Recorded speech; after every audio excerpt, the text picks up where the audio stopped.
아유, 이 친구들 때문에 아예 핸드폰을 쓸 수가 없어. 어이구. 자, 좀 어렵지 않았어요? 이 부분은 좀 암기가 좀 많아서. 자, 어려웠던 부분이 있나 한번 봅시다. 아이고야, 바빴구나. 어땠어? 잠깐. 굴절, 아니, 괜찮아요. 굴절은 11번하고 잠깐 4번, 5번.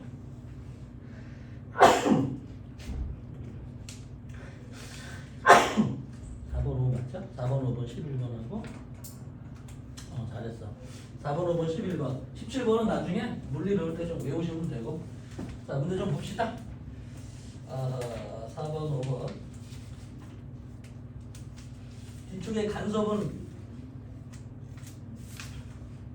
왜 안 했슈? 앞에 거만 하고 왜 굴절만 했어요? 4번, 5번.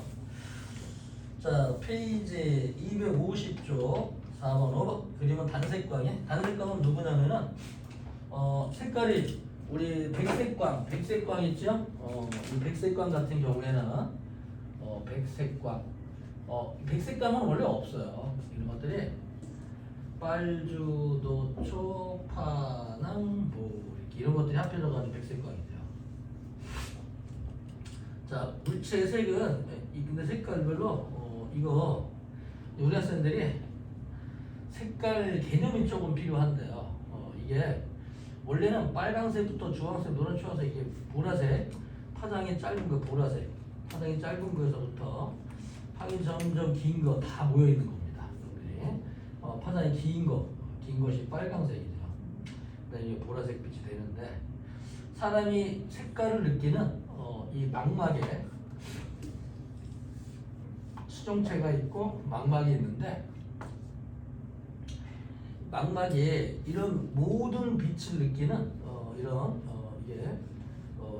이런 세포를 다 가지고 있는 게 아니라 빨강, 초록, 파랑을 주로 느끼는 세 가지 종류의 색깔 세포가 있어요.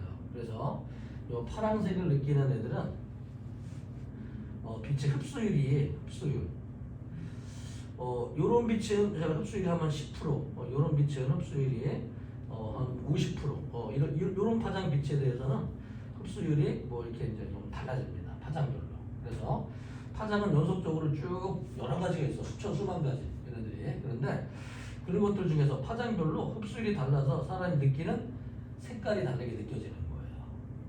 신기하지? 그래서 이런 파장은 이만큼 이제 흡수를 하게 되는데 여기에 또 초록색, 파란색을 가장 많이 느끼는 게 있고 여기 이제 초록색, 이 사이에는 청록색도 있고 여러 가지 색이 있거든.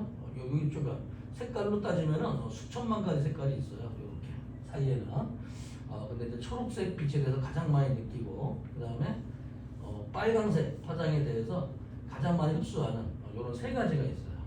사람이 가지고 있는 세 가지고 이게 5가지, 6가지 있는 다른 생명체도 있을 수가 있습니다. 그래서 사람 기준으로 따지게 되면 빛을 세 가지 삼원색이라고 표시하는 이유로 사람이 가지고 있는 망막의 세 가지 종류에 대해서 흡수율이 다른 이런 애들이 있기 때문에 사람들이 삼원색이라고 부르는 것이고 원래는 색깔은 파장별로 다 색깔이 달라요. 이런 것들을 흡수율이 달라. 그래서 파란색에 대해서 흡수율이 작은 것도 있고 많아지게 되는데 파장이 길어지고 파란색이 되면 흡수율이 높아지죠. 그 다음에 초록색이 조금씩 흡수하고 얘가 흡수율이 작아지면 또 다른 색깔로 느껴집니다. 이런 파장에 대해서. 자, 하지만 사람이 가지고 있는 거는 세 가지 종류가 있기 때문에 빛을 삼원색이라고 부르는 겁니다. 자, 그런데 이 중에 이 굴절율이 유리 속에 통과하게 되면은 유리 속에 프리즘 또는 분광기라고 부르죠. 빛을 얇은 슬릿을 통과시켰어. 얇은 틈으로 통과시켜주면은 좀 많이 굴절하는 것도 있고 조금 것도 굴절하는 것도 있어요. 조금 굴절하는 건 빨강색. 파장이 긴 애들은 시장을 가는데 이렇게 떡볶이 먹고 순대 먹고, 파장이 짧은 애들 있죠. 보라색 이런 애들은 떡볶이 먹고 순대 먹고 튀김 먹고 한가 먹고 뭐 육포 먹고 너무 많이 왔다 갔다 하다 보니까 속도가 많이 느려집니다. 그래서 속도가 많이 느려진 애들은 빨리 꺾어지게 되면서 파장별로 굴절하는 정도가 다릅니다. 다른 말로 굴절하는 비율이 다르다, 굴절률이 다르다라고 얘기를 하죠.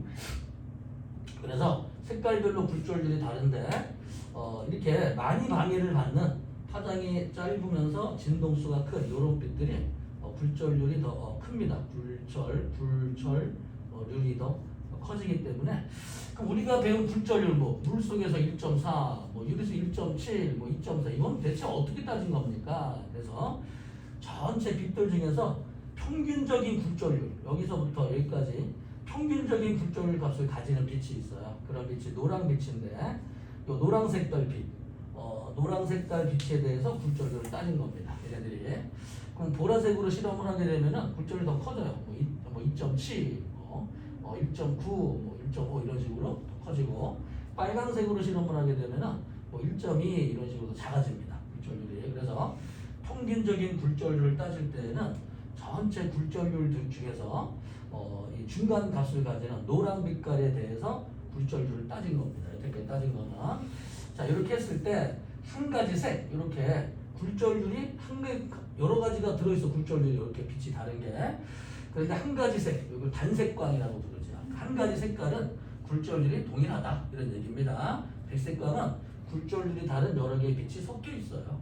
상식으로 알고 있으면 됩니다. 그래서 빛에 따라서 굴절률은 좀 다르다. 알겠죠? 그 중에서 한 가지 색깔을 딱 끄집어내게 되면은 그 색깔 빛은 굴절률이 똑같다. 이런 얘기였습니다. 자, 그래서 이런 단색광을 가지고 실험을 했는데 자, 여기서 보니까 첫 번째 볼까요? 첫 번째. 자, 4번입니다. 페이지 4번 문제. 숙제 하는 사람들은 같이 보시고 여기서 같이 복습하고 혼자 하는 것보다 훨씬 빠르니까 필기도 열심히 해보시고 어떻게 선주인 해봤어? 문제 풀어봤어? 페이지 몇 쪽이냐면은 50쪽에 관한 얘기예요. 이거는 저번 숙제였던 것 같은데 수정사 안 했나 내가? 자, 요렇게 해가지고 우리 이제 요거 한번 보자 얘들아. 여기 들어가는 빛이 있죠? 금방 까먹었다. 몇 도였니? 60도였네. 60도로 들어갔다가 그렇죠? 여기도 요 빛은 반드시 뭐 60도가 되죠. 항상 입사각은 반사각과 같다. 알겠죠? 그 다음에 여기 쭉 됐는데 요각이 뭐예요? 요 굴절각입니다. 굴절각. 그쵸? 원래 일로 들어가야 되는데 굴절각이 탁 굴절각이 됐죠. 굴절각이 90도이다. 이해되나요? 이렇게? 그치? 요걸 찾아내야 되죠. 자, 그러면은 1번 매질과 2번 매질 중에서 누가 굴절률이 더 크다. 이것들이 법선과 이루는 각이 좁은 쪽이 굴절률이 더 큰 거예요. 큰 굴절률에서 작은 굴절률로 가다 보니까 이게 임계각이죠. 굴절각을 90도로 만들어주는 요 각, 임계각이 60도이다. 뭐 이런 얘기가 됩니다. 그렇죠? 자, 그러면은 1번 매질에 대한 2번 매질의 상대 굴절률은 n1분의 n2가 되고요. 이것들은 뭐 파장으로 따진다면은 뭐 속력으로 따진다면은 v2분의 v1 파장으로 따진다면 람다 2분의 람다 1이 될 것이고 얘네 안 보이죠. 근데 사인 각, 요 각도는 보이니까 사인 2번 각분의 사인 1번 각 이렇게 표시가 됐습니다. 자, 그럼 두 개 중에 하나의 굴절률이 나왔을 텐데 없을까요? 없네요. 자, NB, A에서 굴절률이 NB인 매질 B로.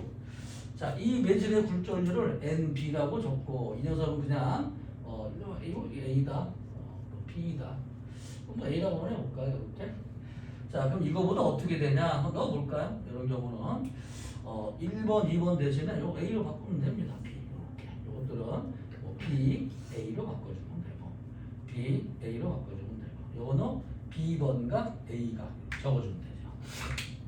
자, 그런데 이 녀석이 얼만큼이냐면은 여기 B번에서 굴절각이 사인 90도예요. 사인 90도는 얼마냐면 1이야, 1. 자, 그 다음에 이때 여기 이 A, 여기 A번에서 사인 값이 얼마냐면은 사인 60도야. 사인 60도. 사인 60도 값이 얼마냐면은 2분의 루트 3이에요. 그래서 얘는 2분의 루트 3 이렇게 표시가 되겠습니다. 여기까지 되나요? 그치? 자, 그럼 정리 한번 해볼까? NA 곱하기 루트 3은 NB 곱하기 2와 같다. 이런 얘기가 됩니다. 그러면 NA는 얼마로 표시가 될 거냐? NA는 루트 3분의 2 곱하기 NB로 자, 이 값이 1보다 크죠? 그래서 NB보다 NA가 굴절률이 큰 큰 물질이다. 이런 걸 말해주는 겁니다. 그래서 이 굴절의 법칙 가지고 우리 학생이 좀 어렵긴 하죠. 여기 어렵긴 하지만 이게 물리원에서 파동이 솔직히 파동은 역학에 비해서 쉽긴 한데 이 굴절률 공식을 뭐 이해하는 것 자체가 쉽지 않아요. 우리 학생들한테는. 그래서 어떤 학생들은 파동이 제일 어렵다는 학생도 많았습니다. 고3들 학생들은. 그 이유는 제대로 안 배워서 그래요. 우리 학생들이 처음에 배웠던 1회 진동부터 차근차근 복습을 하시면 되게 쉽습니다. 나중에 고등학교 가서도 꼭 그렇게 한번 해보세요. 우리 여기 반은 다시 요번 주에 종강을 합니다. 그리고 다음 주에 휴강이에요. 추석이라서. 그래서 그 다음 주부터 새로운 반을 개강을 합니다. 그래서 우리가 무슨 반을 개강한다고 그랬지? 물리원 문제풀이였나? 기억이 안 나네. 학원에 상당 실장님한테 말씀드렸는데 우리 학생들이 5시 반 5시 반에 오후 PM 5시 반에 물리풀이가 만들어지고요. 문제풀이. 그 다음에 1시 반이 뭐였더라? 새로 물리반을 새로 개강하는 거였나? 하이탑 얘들아. 그리고 하이탑 있지.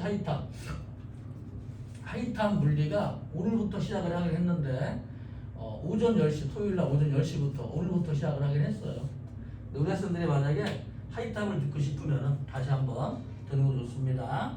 원래 완자 듣고서는 좀 불안정해. 우리가 완전 정리되려면 하이탑을 들으면서 다시 한번 정리하는 거 좋고요. 5시 반에 물리 문제풀이를 배우면서 수능 문제까지 한번 총 정리하는 것도 괜찮습니다. 자, 그런데 우리는 지금 아무튼 파동의 단원의 중간 거의 이제 끝 마무리까지 왔어요. 파동은 3가지로 나눌 수 있는데 첫 번째는 파동의 성질은 그냥 그런 것이고 파동에는 굴절이라는 게 있어. 굴절. 두 번째는 간섭이 있어요. 세 번째는 이중성이 있어요. 그래서 이 3가지 파트 중에서 우리 오늘은 이중성을 배우면서 이제 종강을 하는 겁니다. 자, 아쉽지만 이중성에 관한 문제는 다음 시간에 확인이 안 되지만 그치가 되게 쉬워요. 이 단어는. 그래서 이중성이 뭔지 요거 내용을 뭐 공식이 나오면 공식을 외우려고 하지 마세요. 공식을 하지 말고 그냥 이중성이 뭔지 제목, 굴절, 속력이 바뀌면 뭐 이게 굴절한다. 이거 어떻게 할 수 있냐? 사인 값을 B로 할 수 있다. 물질이 정해지면 할 수 있다. 간섭, 파동이라고 하는 건 물질과 달리 물질은 운동량, 충격량을 가지고 있어서 부딪히면 운동량은 보존되지만 파동은 자기가 가진 에너지 값들이 더해진 것 같지만 원래 에너지를 가지면서 서로 이렇게 지나갈 수가 있다. 그래서 일반 물질과는 다른 성질을 가진다. 그래서 이 물질이 에너지가 퍼져나갈 때 파동 현상 에너지가 퍼져나갈 때 에너지가 한 공간에서 많아 보일 수도 있고 적어 보일 수도 있지만 그 공간을 벗어나면 원래 에너지를 가지고 있다. 에너지 보존 법칙을 그냥 다시 한번 배우고 있는 겁니다. 파동도 에너지 보존 법칙은 성립한다. 이런 뜻이죠. 얘네들은. 자, 아무튼 뭐 이런 걸 이제 배우고 있는 겁니다. 그래서 우리가 배웠던 물리는 거의 대부분 에너지랑 관계 있는데요. 단지 빛의 에너지가 전달되다 보면은 이렇게 굴절률에 따라서 이 각도가 틀려지고 꺾어질 수는 있지만 그놈이 가지고 있는 에너지가 변하는 건 아니다. 뭐 이런 얘기입니다. 그래서 얘네들은 에너지랑 뭐랑 관계 있다? 파장이랑 관계 있는 건 아니죠. 진동수하고 관계 있습니다. 진동수. 알겠죠? 그래서 파장은 일정한데 아니죠. 진동수 일정한데 파장에 따라서 에너지, 파동의 속력이 다르기 때문에 그럼 선생님 파동의 속력이 에너지인가요? 아니에요. 파동의 속력은 진동수하고 관계 있는 겁니다. 파동의 에너지는. 그래서 파장이 바뀌었다 그래서 속력이 바뀌었다 그래서 에너지 자체가 변하는 건 아니라 뭐 이런 얘기를 계속 공부하고 있습니다. 자, 물리는 처음부터까지 뭐다? 에너지에 관한 내용이다 그랬어요. 그렇죠? 여기서 벗어나면 안 돼요. 우리가 뭘 배우는지 줄거리를 벗어나게 되는 순간 재미가 없어져. 이 내용이. 그냥 거기에 너무 심취하면 안 돼. 파동의 굴절에. 이거 에너지랑 뭔 관계가 있다고 이걸 지금 이걸 이렇게 뭐 봐야 돼. 관점을. 에너지에서 벗어나가면 자꾸 봐야 돼요. 왜 이게 왜 하지? 왜 에너지에서 왜 벗어나지? 그러면 이렇게 해서 이걸 설명하는구나. 이 에너지를 이렇게 초점을 맞춰보세요. 물론 재밌습니다. 초점을 맞춰서 공부하면. 자, 그래서 4번 볼까요? 자, 그래서 A의 굴절률은 NA가 2일 때 잠깐만 NA가 어디 갔냐? NA가 2랍니다. 2. 그러면은 여기에 nb의 굴절률 얼마냐? 양변이 없애주면 nb의 굴절률은 루트 3 이렇게 표시가 되겠습니다. 자, 5번 전반사가 일어날 수 있는 경우를 보기에서 모두 고르시오. 이거 외우세요. 큰 굴절률에서 작은 굴절률로, 그렇죠? 큰 굴절률에서 작은 굴절률로. 두 번째, 임계각보다 큰 각으로 입사할 때였습니다. 넘어가 볼까요? 그렇게 해도 뭐 에너지는 안 변하겠죠. 자, 넘어갑시다. 우리 11번을 잠깐 보시고. 그림은 광섬유에서 레이저 빛이 공기와 코어의 경계면에서 입사각 I로 입사할 때 빛이 코어 속으로 진행하는 모습을 나타낸 것이다. 전반사가 이러하는 I의 최대값이 IM이다. 자, 이 그림을 한번 이해해 봅시다. 그림을 쭉 보고서 뭐 특별히 이건 배우는 건 아니에요.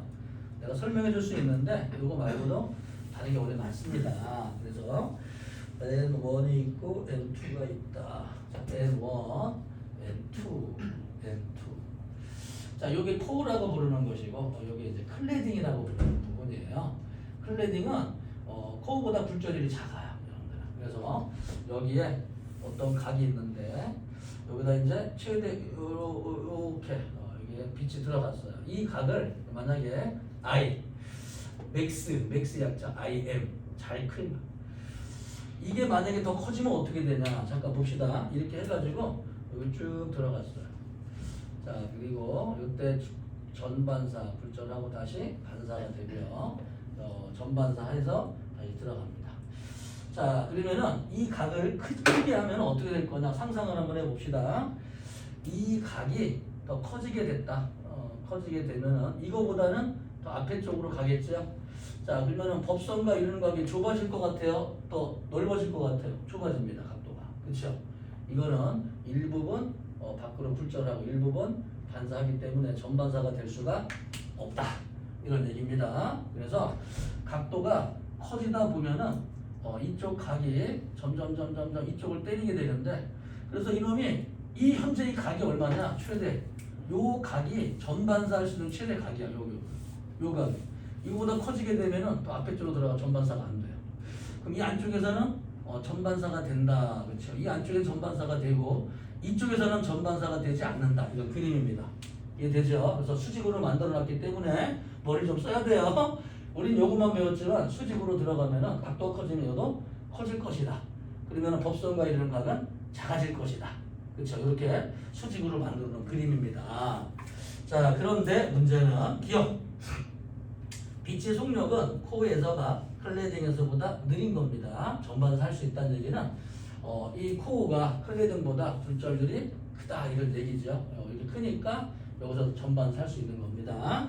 자, N1이 N2보다 크다 맞는 말이고요. 세 번째, 자, N2가 작을수록 잠깐, 자, 이 굴절률이 작으면 작을수록 하나의 굴절률 누가 크고 작은 거 한번 볼까? 90도인 거 쭉 해가지고 이 굴절률이 작으면 작을수록 이 값이 어떻게 되겠냐? 이 값이 여기 일정하네 90도 될 때. 이 값은 얼마가 되냐? 이 값은 두 개 중에서 어떤 매질의 굴절률 하나가 굴절률 N2, N1 이게 좀 커요 굴절률이. 자, 그런데 여기 작은 각도에서 90도가 될 때 사인 90도 그러면 1이 되겠죠. 1 값이 1 값이 1이 됐을 때 이 녀석의 임계각의 사인값 사인 임계각 이렇게 임계각 이거 쳐볼까요? 임계각 굴절률이 이거보다 몹시 크다면 사인 값은 더 작아지게 되겠죠. 그래서 임계각은 점점 좁아지게 됩니다. 얘네들은 다시 요 각을 이제 이 값이 90도로 되는 각을 임계각이라고 불러요. 굴절률 차이가 크게 되면은 요게 각이 점점 좁아지기라고 합니다. 이렇게 사인 값은 각도에 비례하는 통수를 가지고 각도가 커지면 사인 값 커지죠. 이 사인 값이 작아지려면 이 각도가 점점 작아져야 되는 거 알고 있죠. 이 사인 값은 각도에 비례하는 특징을 가지고 있는데, 자, 그래서 굴절률 차이가 크면 클수록 임계각은 좁아진다. 그래서 임계각이 좁아지니까 만약에 이 굴절률이 N1이 N2보다 몹시 크다면 임계각이 점점 좁아지니까요. 이 각은 점점 넓어지게 됩니다. 그렇죠? 그래서 이놈이 점점점 넓어지다 보면 어떻게 돼? 전반사 시킬 수 있는 각도가 점점 커지니까 이런 경우를 전반사가 더 쉽다라고 표시할 수가 있겠습니다. 다소 90도기 때문에 좀 복잡하긴 하지만 이걸 그림을 이렇게 한번 해봐. 이거 다른 방법은 없어요. 얘가 커지면 얘 따라서 커지겠구나. 하지만 굴절률 차이가 커지면 임계각이 점점 이 각도가 점점 좁아지니까 점점 전반사할 수 있는 각도가 넓어지는구나. 이렇게 두 번 생각해줘야 되는 문제입니다. 이게 수능 예제로 나오는 문제예요. 90도로 입사되는 거 알겠지? 그래서 90도도 같이 한번 이해를 한번 해보세요. 특별하게 배우는 건 아닙니다. 그냥 굴절률에 관한 얘기였어요. 그래서 M2가 작을수록 IM은 점점 커질 것이다도 맞습니다. 넘어가 볼게요. 얘들아, 파동 우리 단사 이거 간섭 공부한 사람이 없나 봐. 파동 간섭 이거 어떻게 하면 좋지? 우리 간섭 공부 안 했슈?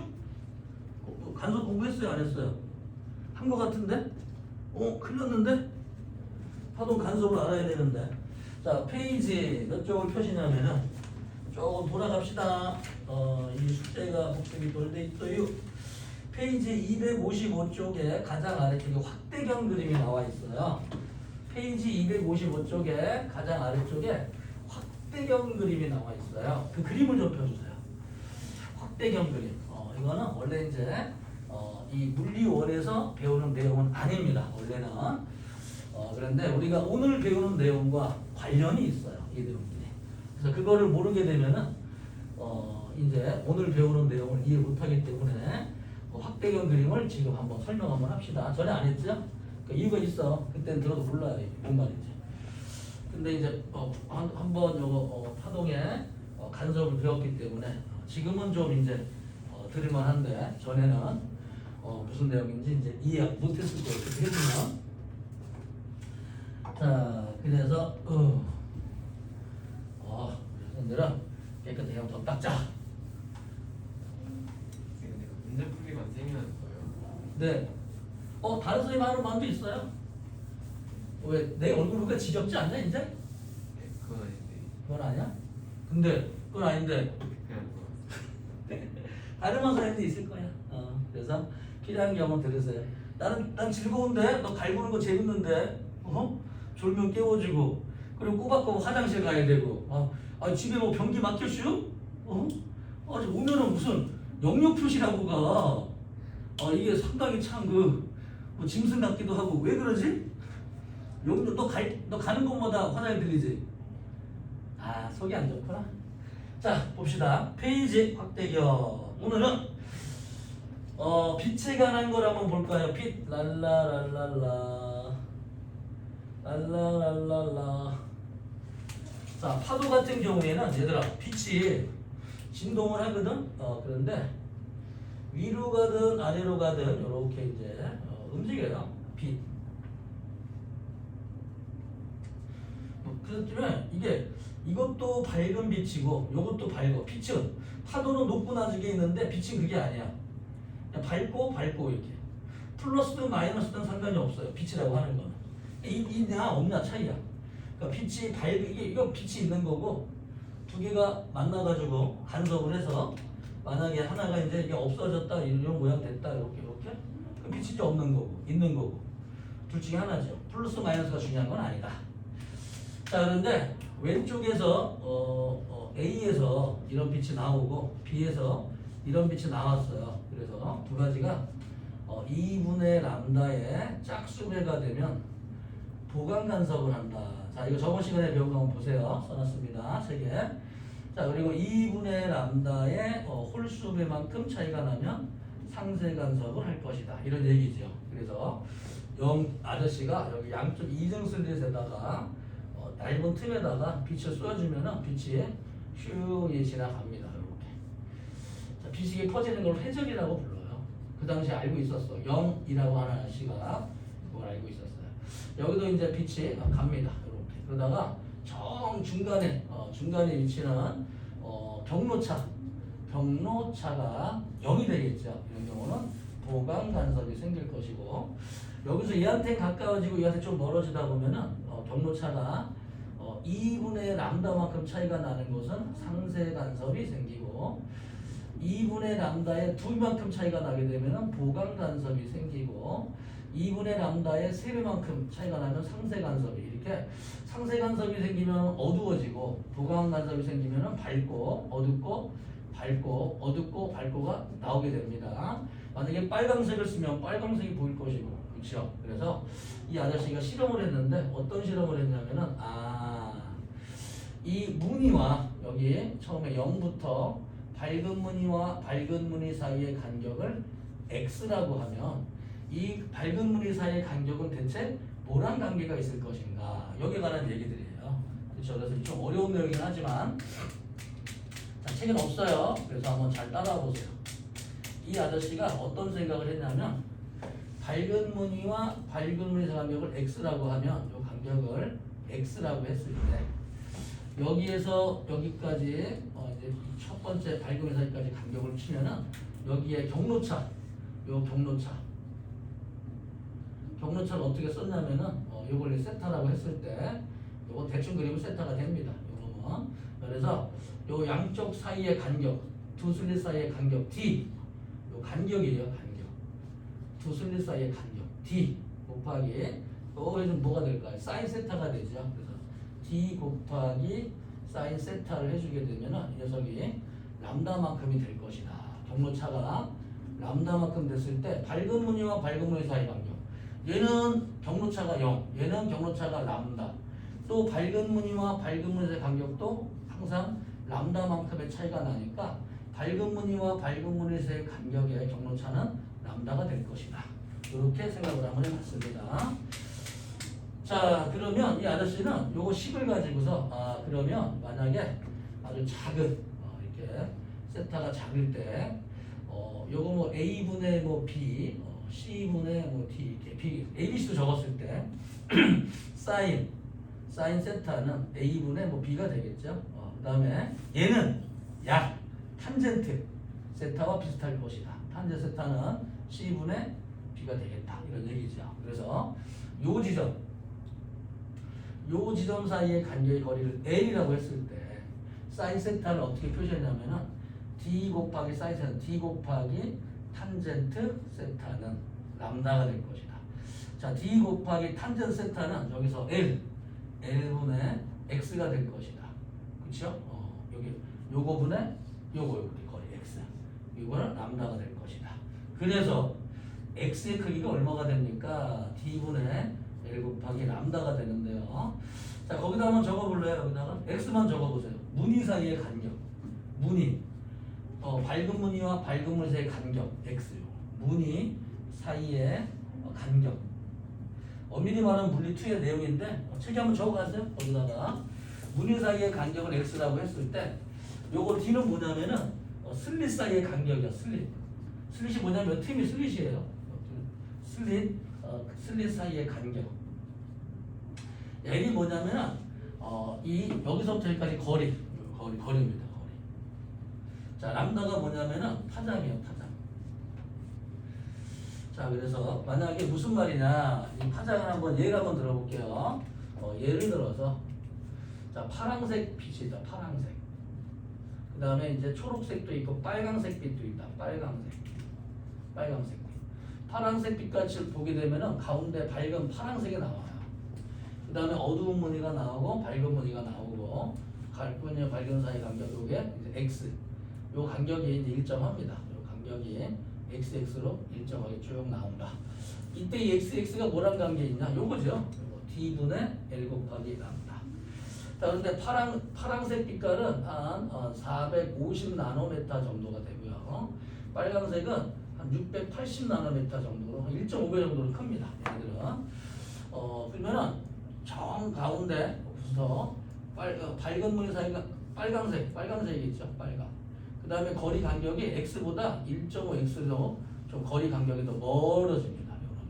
거리 간격이 멀어진다. 그래서 이 파장별로 빛마다 파장이 다른데 파장별로 실험을 하게 되면은 빨간색으로 하면은 간격이 좀 넓게 나오는데 파란색으로 하면 간격이 좀 좁게 나온다.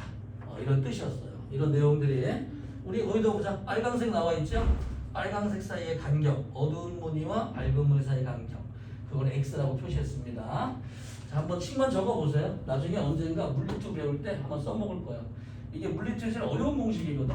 그래서 여기까지 쭉 물리1을 이해한 학생들은, 근데 물리2는 얘들아 학교에서 물리1을 선택하는 경우도 이과에서 그렇게 썩 많지는 않아요. 그리고 물리2도 더 희귀합니다. 그래서 보통 고등학교 2학년 들어갈 때 학생들이 화학을 많이 배워요. 화학이랑 생물 단어를 많이 배우니까 우리 학생들도 화학이랑 생물을 시간 날 때 한번 꼭 들어보시고, 그 다음에 우리가 이제 계속 볼게요. 다시 넘어갑시다. 우리가 오늘 공부할 내용은 뭐냐면은 여기 이제 시간이 없는 것도 있고 중요한 건 없어요. 이제 페이지 276쪽을 한번 볼게요. 276쪽. 자, 요걸 좀 적어놨으면 넘어갑니다. 랄라랄랄라 랄라랄랄라 랄라랄랄랄랄랄랄랄랄라. 자, 그 결과만 이따가 써먹을 거니까 결과만 좀 적어볼게요. 여기다가 기억나요? 금방? x, 그쵸? x. x는 뭐분의 뭔지? d분의 L 곱하기 람다. 람다가 뭐냐면 빛의 파장이죠. 자, 근데 문제는 뭐냐면 x 사이의 간격이 밝은 부분과 밝은 부분 사이의 간격이 너무나 좁아졌다. 너무나 좁아지면 밝고가 쭉 연결되기 때문에 밝고 어두운 무늬가 생겨 안 생겨? 안 생겨버립니다. 얘네들은. 그래서 요 간격이 너무 좁다. 간격이 너무 좁으면 여기 x가 이제 커지게 되는데, 만약에 간격이 너무 넓었다, 이게 넓게 되면 요놈이 또 다시 좁아지게 되버리죠. 자, 이때 간격 있는 거 볼게. 파장이 짧은 빛을 쓰게 되면 x 간격이 좁아지면서 x가 붙어버립니다. 그러면은 밝고 자자자 여기 봐. 다시. 자, 무슨 얘기인지 어려워요 이게. 이 양자역학이야 지금 들어가는 게. 그래서 이 내용이 책이 없지만 파장에 따라서 파장이 너무 짧은 빛을 쓰게 되면 x가 좁아지게 되면서 무늬가 붙어버려요. 이렇게. 그래서 밝고 어두운 무늬가 생기지를 않는다. 알겠지? 예를 들어서 뭐 빨강색이 전부 쭉 붙어버려가지고 빨강이 나오는 게 아니라 빨빨빨빨 다 붙어버려서 이게 이 모양들이 다 겹쳐서 밝고 어두운 무늬가 보이질 않는다. 이런 얘기였습니다. 간략하게 좀 설명을 했어요. 자, 페이지 276쪽 볼게요. 그래서 빛에 관한 성질 볼게요. 빛. 빛. 자, 빛이 옛날에 뉴턴 때는 어떻게 생각했냐면 빛이 입자로 되어 있다. 입자로. 그런데 이제 영이 실험을 해요. 영이 실험을 해가지고 영이 이렇게 빛이 밝고 어둡고 무늬가 나오는 거는, 만약에 빛이 하나의 입자였다면 우리 야구공이나 이런 조그만한 이 조그만한 콩알탄, 비비탄을 막 수천 개 수만 개 쏘면은 여기에 여기 쪽에 가장 많이 분포가 되고 이런 쪽으로 정규 분포 곡선이 나올 것인데, 이 녀석들이 정규 분포 곡선 두 개가 나오는 게 아니고 있고 없고가 쭉 연달아 나올 수 있는 거는 간섭을 하기 때문이다. 간섭을 하는 건 질량을 가진 입자로는 설명이 불가능하니까 빛은 이거는 파동이라고 하는 입자가 가질 수 없는 어떤 성질로 가지고 있을 것이다. 이렇게 생각을 했습니다. 그래서 영이 이걸 간섭 실험이라고 부르거든. 간섭 실험을 통해서 빛이 파동으로 밝혀져 있는 걸 밝혀내게 되는데요. 간략하게 설명했습니다. 어떤 과정인지. 그렇죠? 원래는 그걸 2-3시간 배우는 거지만 물리2에서는 우리는 그냥 재무만 알면 되기 때문에 이렇게 빛이 이제 빛이 간섭하는 걸로 봐서 운동량, 충격량을 가진 입자는 설명이 안 되니까 이런 성질을 파동성이라고 얘기를 합니다. 그래서 20세기 초반에 1900년대 초반에 뭐가 발견되냐면은 광전 효과가 발견되는데요. 광전 효과가 뭐냐면은 이 금속 표면에 빛을 쏘여주게 되면은 여기서 금속에서 전자들이 튀어나오는 경우가 있어요. 전자 이 마이너스로 적어볼게. 자, 이렇게 빛에 의해서 전자가 튀어나오는 현상을 광전 현상, 광전 효과, 광전 현상, 광전 효과라고 얘기를 합니다. 그래서 빛으로도 전자를 튀어나올 수 있다. 빛으로도 전자가 나와서 전기가 흐를 수 있게 해준다. 이럴 거를 광전 효과라고 합니다. 그래서 사람들이 그 당시에는 빛도 하나의 에너지구나. 그렇죠? 그래서 금속 표면에 볼게. 우리 원자핵, 양성자와 중성자로 되어 있는 원자핵에서부터 전자들이 양자수 1, 2, 3, 4, 5, 6, 7 이렇게 돌고 있는데 거기에서 전자를 떼어내는 거예요. 그래서 이걸 떼어내는데 필요한 에너지가 만약에 70줄이라고 한번 해볼게요. 빛이 들어간 에너지가 예를 들어서 100줄의 에너지를 가지고 있다. 이 100줄의 에너지를 가지고 있으면은 뛰는데 70만큼 에너지를 쓰고 나머지는 30줄의 에너지를 가지게 되는데요. 이 전자들이 어떤 에너지를 가지냐면은 삥삥 움직이는 에너지, 이런 에너지를 운동 에너지를 가지고 있다. 그래서 운동 에너지를 가지고 있다. 라고 표시할 수가 있습니다. 그런데 이 빛이 100줄의 에너지를 가지고 있지만 이 전자한테 빛이 제대로 전달되면 30이지만 약간 빗게 맞았다. 그래가지고 나오는 운동 에너지가 뭐 29, 조금 더 빗게 맞으니까 뭐 28, 이렇게 27 점점점 줄어들어서 0보다 조금 크다. 또는 최대 가지는 운동 에너지를 최대 운동 에너지라고 불러요. EK, 최대 운동 에너지. 그래서 이 최대 운동 에너지 값에다가 이 전자를 떼는 데 필요한 에너지를 더해주게 되면 전자를 떼는 데 필요한 에너지를 새로운 단어 몇 개 배웁니다. 자, 일함수, 워크, 일함수라고 불러요. 일함수, 워크 펑션. 금속마다 일함수가 달라요. 양성자의 수에 따라서. 그래서 빛이 가진 에너지의 크기는 일함수 더하기 최대 운동 에너지로 표시할 수가 있다. 그렇죠? 그래서 비껴 맞은 녀석의 에너지는 중요한 게 아니고 제대로 가장 큰 운동 에너지를 더해주게 되면은 그게 빛이 가진 에너지가 되지 않겠느냐라고 생각을 한 겁니다. 누가? 아인슈타인 박사가. 자, 그럼 잠깐 이 금속에 빛이 들어가서 전자가 튀어나오는 현상을 광전 효과라고 부르는데요.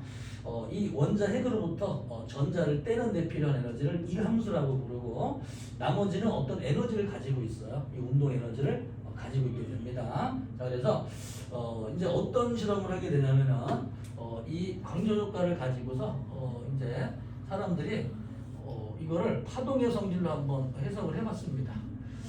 그래서 파동의 성질로 한번 설명을 한번 해보자. 그래서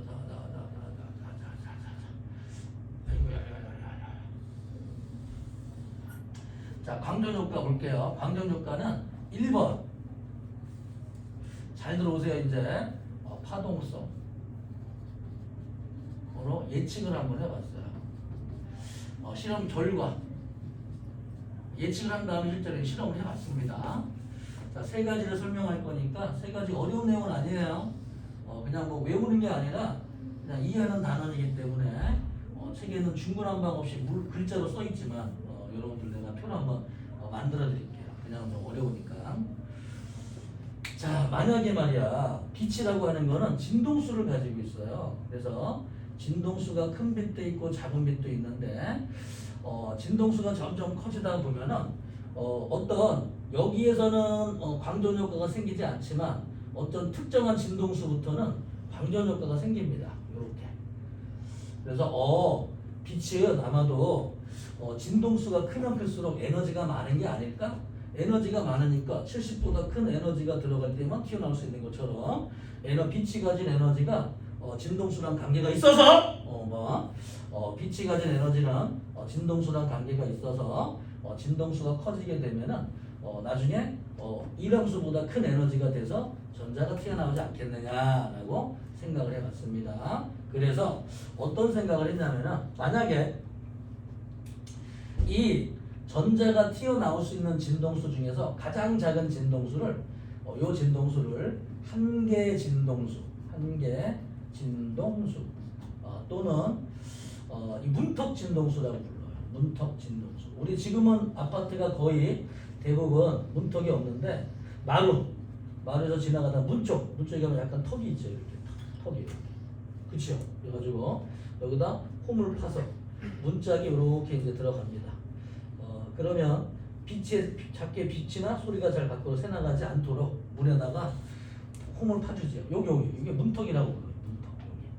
그래서 없다가 있다가. 그래서 한계 진동수 한번 표시하게 되면은 여기 진동수가 점점점 작은 진동수에서 큰 진동수로 가면은 여기 나오는 전자가 전자가 0000000 되다가 특정 진동수가 되면 툭 진동수가 나오고 그 다음부터는 일정하게 나오게 됩니다. 그래서 여기 진동수를 문턱 진동수 또는 한계 진동수라고 부른다. 자, 이런 진동수가 새로 배웠어요. 자, 그래서 이 문턱 진동수보다 얘들아 문턱 진동수보다 큰 빛을 쏘여주게 되면은 강전 효과가 생깁니다. 자, 그런데 문턱 진동수보다 작은 빛을 한번 쏘볼게요. 이 빛이 자 문턱 진동수보다 작은 진동수의 빛을 쏘여줬다. 잠깐만. 문턱 진동수보다 작은 빛을 쏘여주면은 광전 효과가 생기질 않아요. 그렇죠? 그래서 이게 어떻게 하면은 문턱 진동수보다 작은 빛으로 광전 효과를 생기게 할 것인가? 그러면은 형광등을 등을 한 개 킬 거를 두 개로 키자. 두 개.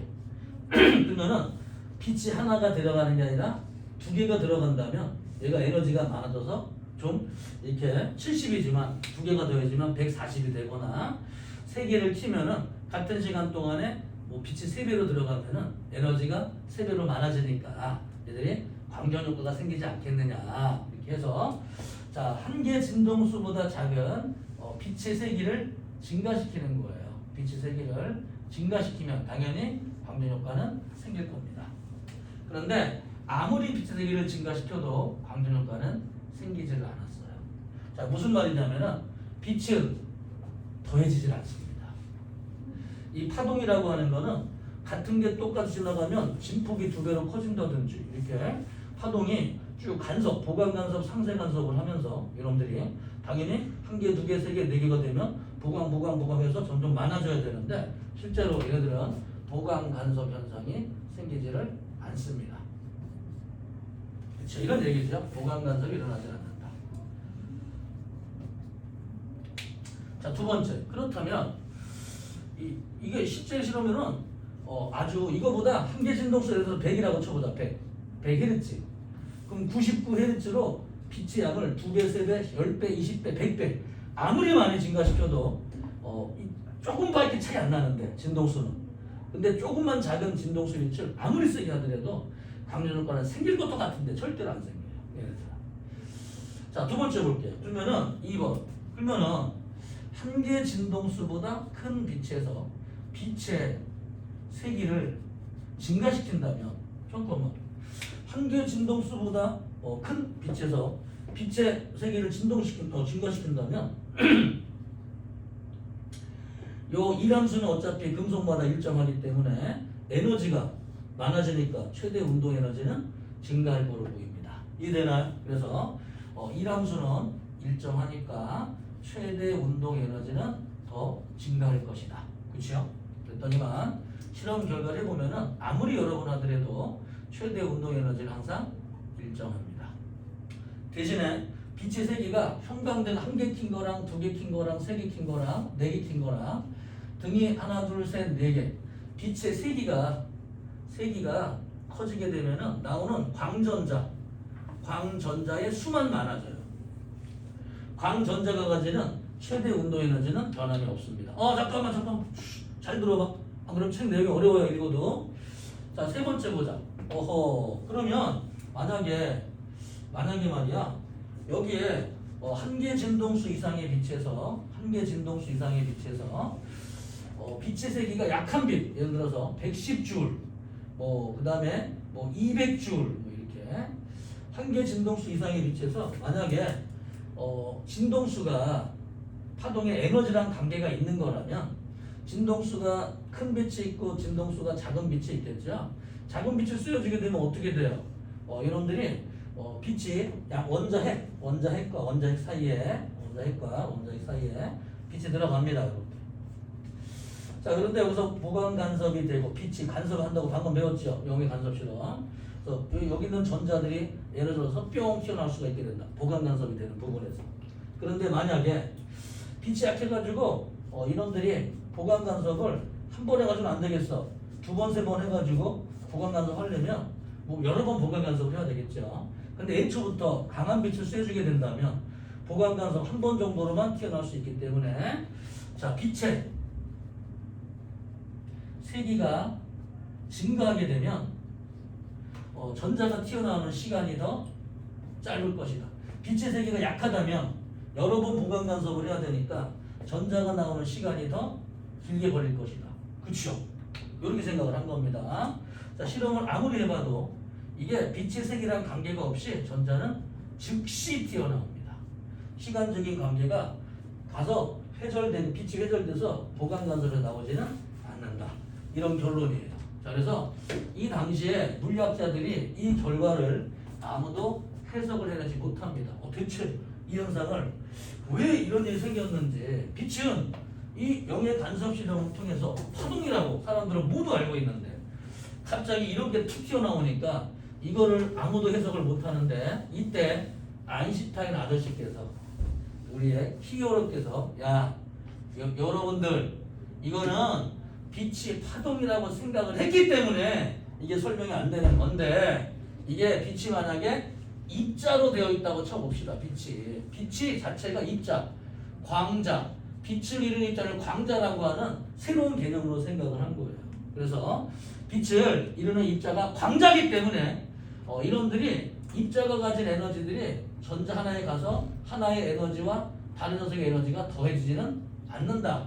강자들이 가진 에너지는 각자 따로따로 가지고 있는 것이지 더해지지 않는다. 이런 것들을 빛의 입자설, 다른 말로 빛이 파동의 성질도 가지고 있고 입자의 성질도 가지고 있다. 이런 것들을 양자설이라고 얘기를 합니다. 양자설. 우리가 배우는 게 양자설의 내용이에요. 기본 내용. 그래서 빛이 입자설로 설명했다. 그래서 이런 것들을 양자론이라고 부릅니다.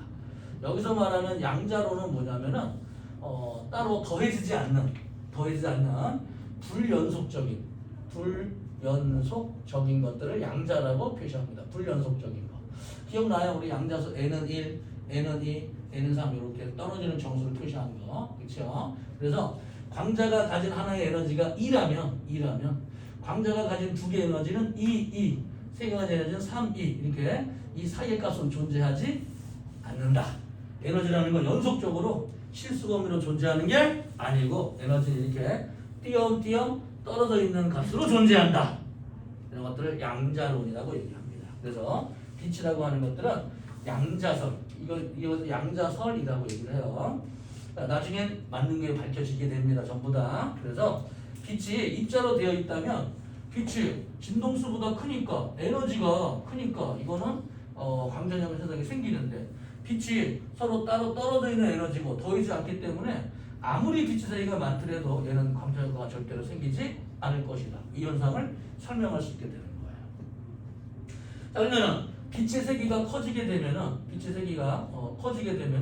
최대 운동 에너지는 커질 걸로 보였지만 얘는 이 어떤 현상이라고 생각을 했냐면은 빛의 세기가 커지는 거는 빛이 가진 입자의 양이 많아지는 거지. 입자가 가진 에너지 자체는 변하지를 않기 때문에 여기 나오는 빛의 에너지가 최대 운동 에너지는 일정하고 대신 나오는 광전자의 수를 광전류라고 불러요. 광전류가 증가할 것이다. 그래서 광전자가 많아진다. 모두 이제 설명이 되기 시작을 합니다. 그 다음에 만약에 빛의 세기가 이게 약할 빛에서는 많은 보강 간섭을 해야 되니까 시간이 오래 걸려야 되겠지만 얘는 빛은 더해지는 게 아니기 때문에 표면에서 그냥 안쪽에 들어가서 간섭이 생긴 게 아니라 표면에 있는 전자가 나온 거기 때문에 당연히 즉시 튀어나오는 건 당연한 현상이다. 에너지들은 보강 간섭하지 빛은 보강 간섭하지 않기 때문에 이해되나요? 여기까지? 이렇게 해서 빛을 새로운 시각으로 그 전까지 옛날에는 뉴턴이나 갈릴리 같은 경우에는 빛이 입자로 되어 있다가 그렇죠? 영의 간섭 실험을 통해서 빛은 파동으로 되어 있다는 게 밝혀졌는데 20세기에 들어와서 아인슈타인 박사에 의해서 빛은 이렇게 입자로 되어 있다 라고 설명을 하게 됐습니다. 두 가지. 자, 근데 문제는 이거예요. 이 성질도 이거는 입자의 성질로 설명이 불가능해. 요거는 파동의 성질로는 설명이 불가능해. 그러니까 이 아저씨가 야 빛이 두 개의 성질을 다 가지고 있다. 그렇죠? 이런 것들을 빛의 이중성이라고 얘기합니다. 빛은 파동의 성질도 가지고 있고 입자의 성질도 가지고 있다. 이런 것들을 빛의 이중성. 그래서 빛은 두 가지 성질을 가지고 있기 때문에 우리가 배우는 게 요거다. 자, 첫 번째. 자, 정리 한번 해볼게요. 빛이라고 하는 거는 파동의 성질, 보강간섭, 상쇄간섭, 간섭 이런 것들은 물질로는 설명이 안 돼요. 물질은 충돌해가지고 한쪽으로 운동량이 생긴다든지 튀어나간다든지 이렇게. 그런데 파동은 이 같이 있는 동안에 같은 공간에 있으면 진폭이 커지거나 작아지면서 간섭을 하지만 그 공간을 벗어나면 원래 모양은 유지가 되는 거는 입자의 성질로는 설명이 불가능합니다. 그래서 이 간섭 자체는 파동성이라고 얘기를 하는데 이 빛은 파동의 성질도 가지고 있지만 입자의 성질도 가지고 있다. 이렇게 이런 성질을 양자설이라고 합니다. 입자의 성질을 양자설이라고 부릅니다. 양자. 자, 두 번째. 그래서 이게 파동성과 양자설을 모두 가진다. 입자의 성질을 모두 가진다. 이런 성질을 이제 이 빛의 이중성이라고 얘기합니다. 빛의 이중성. 자, 다시 빛의 이중성. 자, 우리 여기까지 정리 한번 해볼까요? 페이지 276쪽에 1번 빛의 파동설과 입자설에 대한 역사 볼게요.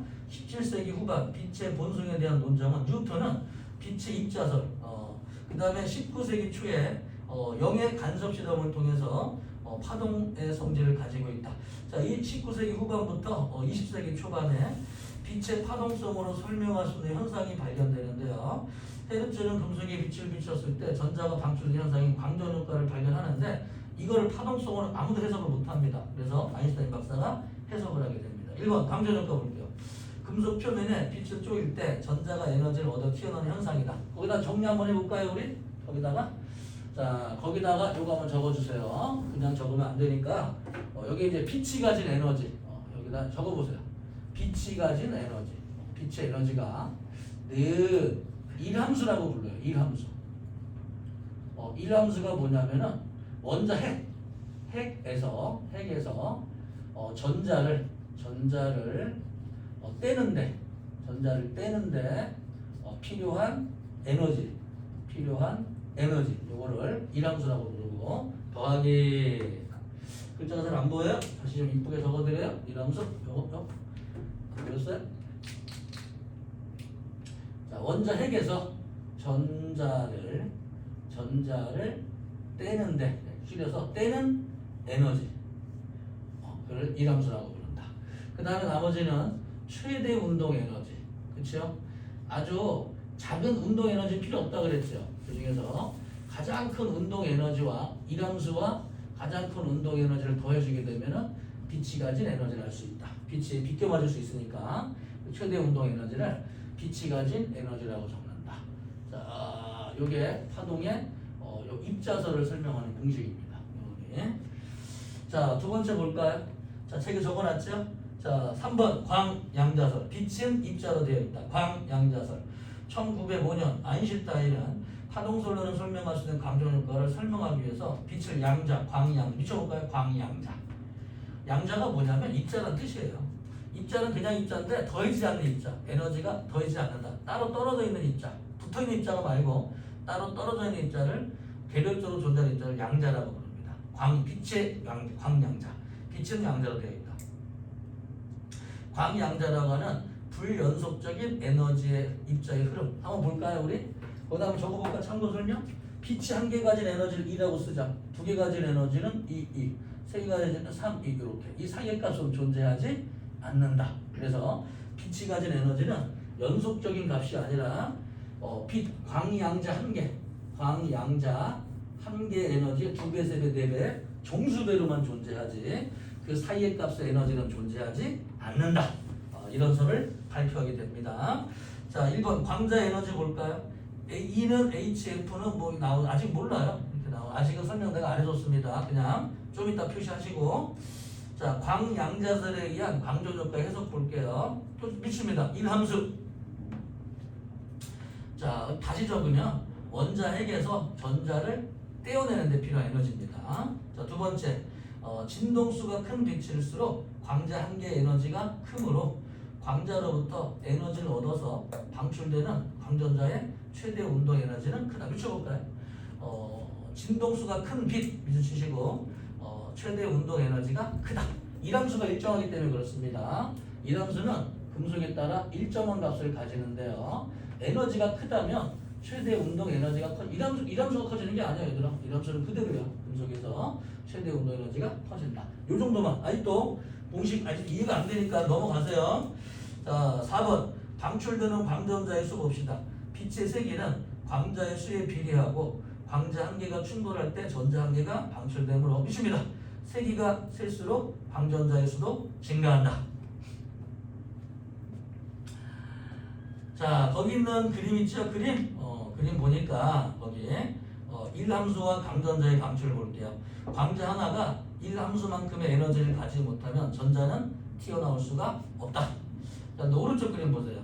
광자 하나가 가진 에너지가 전자의 1함수보다 큰 에너지를 가지고 있다면 전자가 튀어나올 것이다.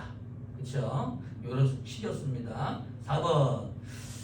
빛의 이중성 중에서요. 잠깐 우리 그래프 오른쪽에 한번 그려드릴 테니까 이 그래프를 한번 그려가 보세요. 아직은 내용이 이해가 안 됩니다. 잘 보세요. 아직은 얘들아. 아직은 아니 너희가 이 못하는 게 아니야. 원래 이해할 수 없게 돼 있어. 책이 이 부분에. 그래서 필기를 좀 그림 하나 그려보세요. 그림을. 그래서 이제 아인슈타인 박사가 실험을 합니다. 여기 쫙 해가지고 이게 가지고 있는 최대 운동 에너지. 이 녀석이 가지고 있는 빛의 진동수에 관해서 실험을 하게 되는데요. 금속들마다 한계 진동수가 달라요. 이렇게. 그래서 뭐 리튬, 뭐 칼륨도 있고요. 뭐 그다음에 뭐 칼슘도 있고, 마그네슘도 있고, 그다음에 구리도 있고. 이렇게. 이게 금속마다 가지는 게 이게 한계 진동수가 모두 다릅니다. 이건 칼륨의 한계 진동수, 마그네슘의 한계 진동수, 구리의 한계 진동수 모두 다르죠. 그런데 이 아인슈타인 박사가 뭘 발견하냐면은 모든 금속의 한계 진동수는 다르지만 요거 기울기는 일정하다는 걸 발견해요. 기울기는 일정하다. 자, 기울기가 일정하니까 뭘까요? 그래서 빛이 가진 에너지는 얘들아 달 따라 그려보세요. 얘들아 이만큼의 빛이 진동수를 가지고 있다고 쳐볼게요. 그런데 요만큼의 에너지가 뭐냐면은 요만큼의 에너지가 1함수라고 볼 수 있겠죠. 빛이 가진 에너지는 요만큼부터 이제 시작을 하는 건데 이 1함수보다 작은 에너지를 가지니까 광전 효과가 안 생기는 거다.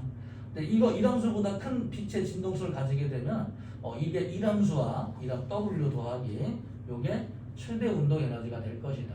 최대 운동 에너지가 최대. 자, 그릴 수 있어요? 자, 무슨 그림인지 알겠어? 그렇죠? 그래서 여기에 기울기를 뭐라고 부르냐면은 기울기 얘들아 기울기는 이제 진동수지요. 그다음에 요거는 한계 진동수도 있을 것이고 F분의 모든 금속의 F분의 1함수 더하기 최대 운동 에너지는 일정한데요. 이 값을 H라고 썼습니다. 플랭크 상수라고 부르고요. 새로운 상수로 만들었어요. 그래서 이 상수를 플랭크 상수라고 부른다. 자, 그런데 이 상수가 무슨 뜻을 가지고 있냐? 그렇죠? 어떤 빛이 가지고 있는 진동수분의 1함수, 진동수분의 1함수 더하기 최대 운동 에너지가 모든 금속에 이 값은 일정하니까 여러분들을 일정한 하나의 상수로 만들어낸 겁니다. 자, 그러면은 양변에 F를 곱해줄까요? 그럼 어떻게 되겠어요? 그렇죠. H 곱하기 F 상수입니다. 지금 배운 얘는 1함수 더하기 최대 운동 에너지가 되니까 잠깐 보자. 어떤 이 빛의 입자 광자가 가진 에너지는 1함수 더하기 최대 운동 에너지인데 이게 빛이 가진 에너지가 되겠죠. 그래서 빛이 가진 광자의 에너지, 광자의 에너지는 프랭크 상수 곱하기 진동수의 곱과 같아지겠구나. 그래서 빛이 가진 에너지는 1번 새로운 식 배웠어요. 빛이 가진 에너지, 자 광자의 에너지는 HF이다. 자 2번째 볼까요? 2번. 자 그럼 선생님 여기에서 만약에 어떤 물질의 최대 운동 에너지는 어떻게 구하겠습니까? 그래요? 이 최대 운동 에너지는 뭐 이렇게 구할 수 있어요. 최대 운동 에너지는 빛이 가진 HF 마이너스 1함수를 빼주면 됩니다. 그렇죠? 또는 선생님 그럼 금속의 1함수는 어떻게 구하겠습니까? 금속의 1함수는 HF에서 최대 운동 에너지를 빼줍니다. 그럼 최대 운동 에너지는 뭐냐? 그렇죠? 운동 에너지는 2분의 1 mv의 제곱이니까 전자의 질량, 그렇죠? 전자의 질량 그 다음에 V 전자의 속력 집어넣게 되면은 이 함수를 구할 수 있게 된다 이런 뜻이었습니다. 자, 공식에 너무 치우치지 마세요. 이 단원의 중요한 점이 뭐냐면은 이 광전 효과를 통해서 이 공식에 우리 학생들 요건 나중에 문제풀이만 할 때 써먹는 공식이고 지금은 거기까지 못 써먹습니다. 우리 완자를 배워서는. 이거 중요한 게 그게 아니야 얘들아. 맥을 잡아야 돼. 무슨 말이냐면은 이 빛이라고 하는 거는 파동의 성질도 가지고 있는데 입자의 성질도 가지고 있다는 얘기죠. 이거는 파동의 성질로는 설명이 안 된다는 얘기죠. 무슨 말이냐면은 이 파동이라는 성질과 입자의 성질은 완전 다른 성질을 가지고 있는데 빛은 두 개의 성질을 다 가지고 있습니다. 그러면 두 개의 성질을 모두 가지고 있으니까 이 빛의 파동을 가지고 있으면서 입자의 성질도 가지고 있는 걸 동시에 실험해 보면은 동시에 두 가지 성질이 나타나지는 않습니다.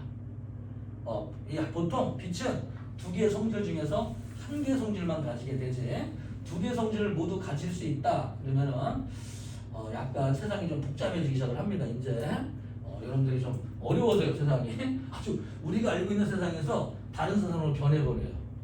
그래서 우리가 알고 있는 세상은 어떤 세상이냐 두 개의 성질 중에서 하나의 성질만 가지게 되는 것이지 만약에 두 개가 섞여서 동시에 성질 나타내면 어떻게 되냐 그쵸 빨간빛과 빨간빛이 더해지면은 보다 많은 빨간빛 밝은 빨간빛이 돼야 되는데 빨간빛이 더해지면은 파장이 짧고 에너지가 많은 초록빛으로 변합니다.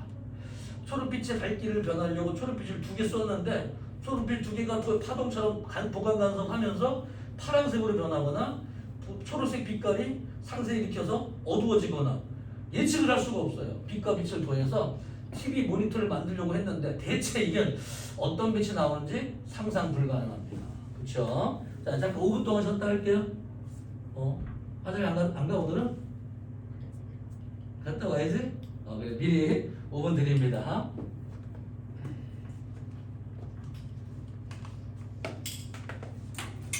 안 가네? 가는 동안에 설명드리면서 가세요. 얘들아 우리 빛 보자 빛. 빛이 있으면 있고 없으면 없는 거죠. 그렇죠? 그런데 사진 건판에다가 필름의 빛을 막 쏘여줄게요. 그래서 처음에 필름 빛이 쏘면 상이 희미해. 점점 뚜렷해지면 나중에 상이 만들어지는 걸로 봐서 빛이 파동처럼 있을 때만 보강 상쇄하는 게 아니라 입자이기 때문에 많은 시간 빛을 쏘여주게 되면은 상이 점점 뚜렷해지는 거는 입자가 많이 도착했기 때문이다. 이게 빛의 입자성을 설명하는 가장 중요한 예가 됩니다. 빛의 이중성의 증거, 사진 건판에 생기는 상의 과정, 빛이 점점점 오게 되면서 뚜렷한 상이 만들어지게 됩니다. 자, 넘어가 볼까요? 자, 그래서 잠깐만 쉬었다가 설명해 줄게요. 재밌어요, 이 단원이.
나는 촬영하느라고 핸드폰도 없고. 자, 어디부터 지워줄까요?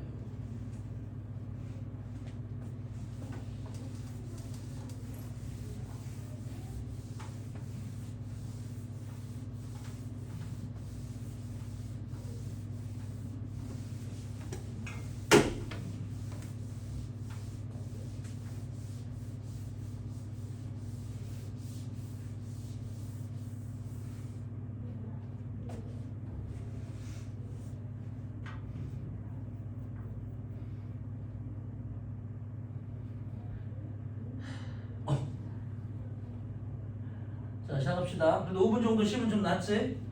자, 그래서 자, 몇 가지 내용 좀 더 추가로 좀 공부할게요. 거기에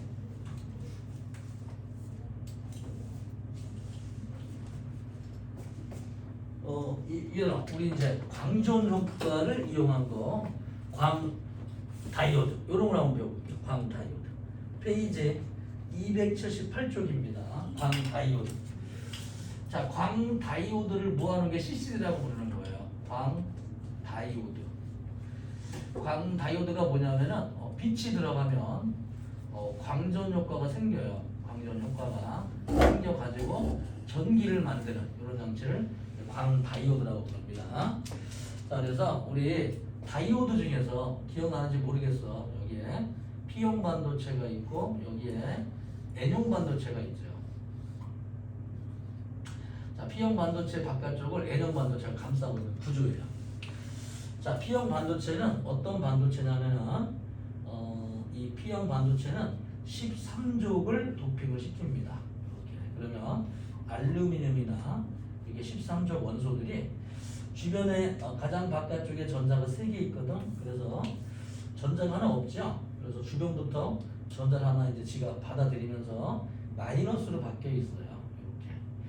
자, 이 N형 반도체는 인이라든지 15족 원소를 집어넣게 되면은 공유결합을 내게 형성을 하고 전자 하나가 이렇게 머리카락처럼 이렇게 얇게 붙어 있다가 이렇게 떨어져 나가 버리게 되면은 플러스 성질을 띠고 있습니다. 이렇게 이동하지 못하는 거기에 있는 15족 원소는 플러스 성질을 가지고 있지만 이동은 못해요. 예를 들면 공유결합을 내게 형성을 하고 있고 13족 원소도 이동을 못하는 이온 상태로 들어있어요. 그래서 P형에서는 어떻게 되냐면 마이너스들이 이제 들어있고 여기에 양공들이 막 들어있습니다. 자, N형 반도체에는 이제 플러스들이 들어있어요. 이렇게 전자를 잃어버린 15족 원소가 전자를 잃어버려서 이렇게 들어있죠. 여기에 빛이 들어갑니다. 숑. 자, 빛이 들어가게 되면은 이 빛에 의해서 여기 양공과 여기 부분에 양공과 전자가 결합되어 있다. 그래서 양공과 전자가 결합된 부위에서 광전 현상이 생기게 되면은 양공과 그 다음에 전자로 분리가 됩니다.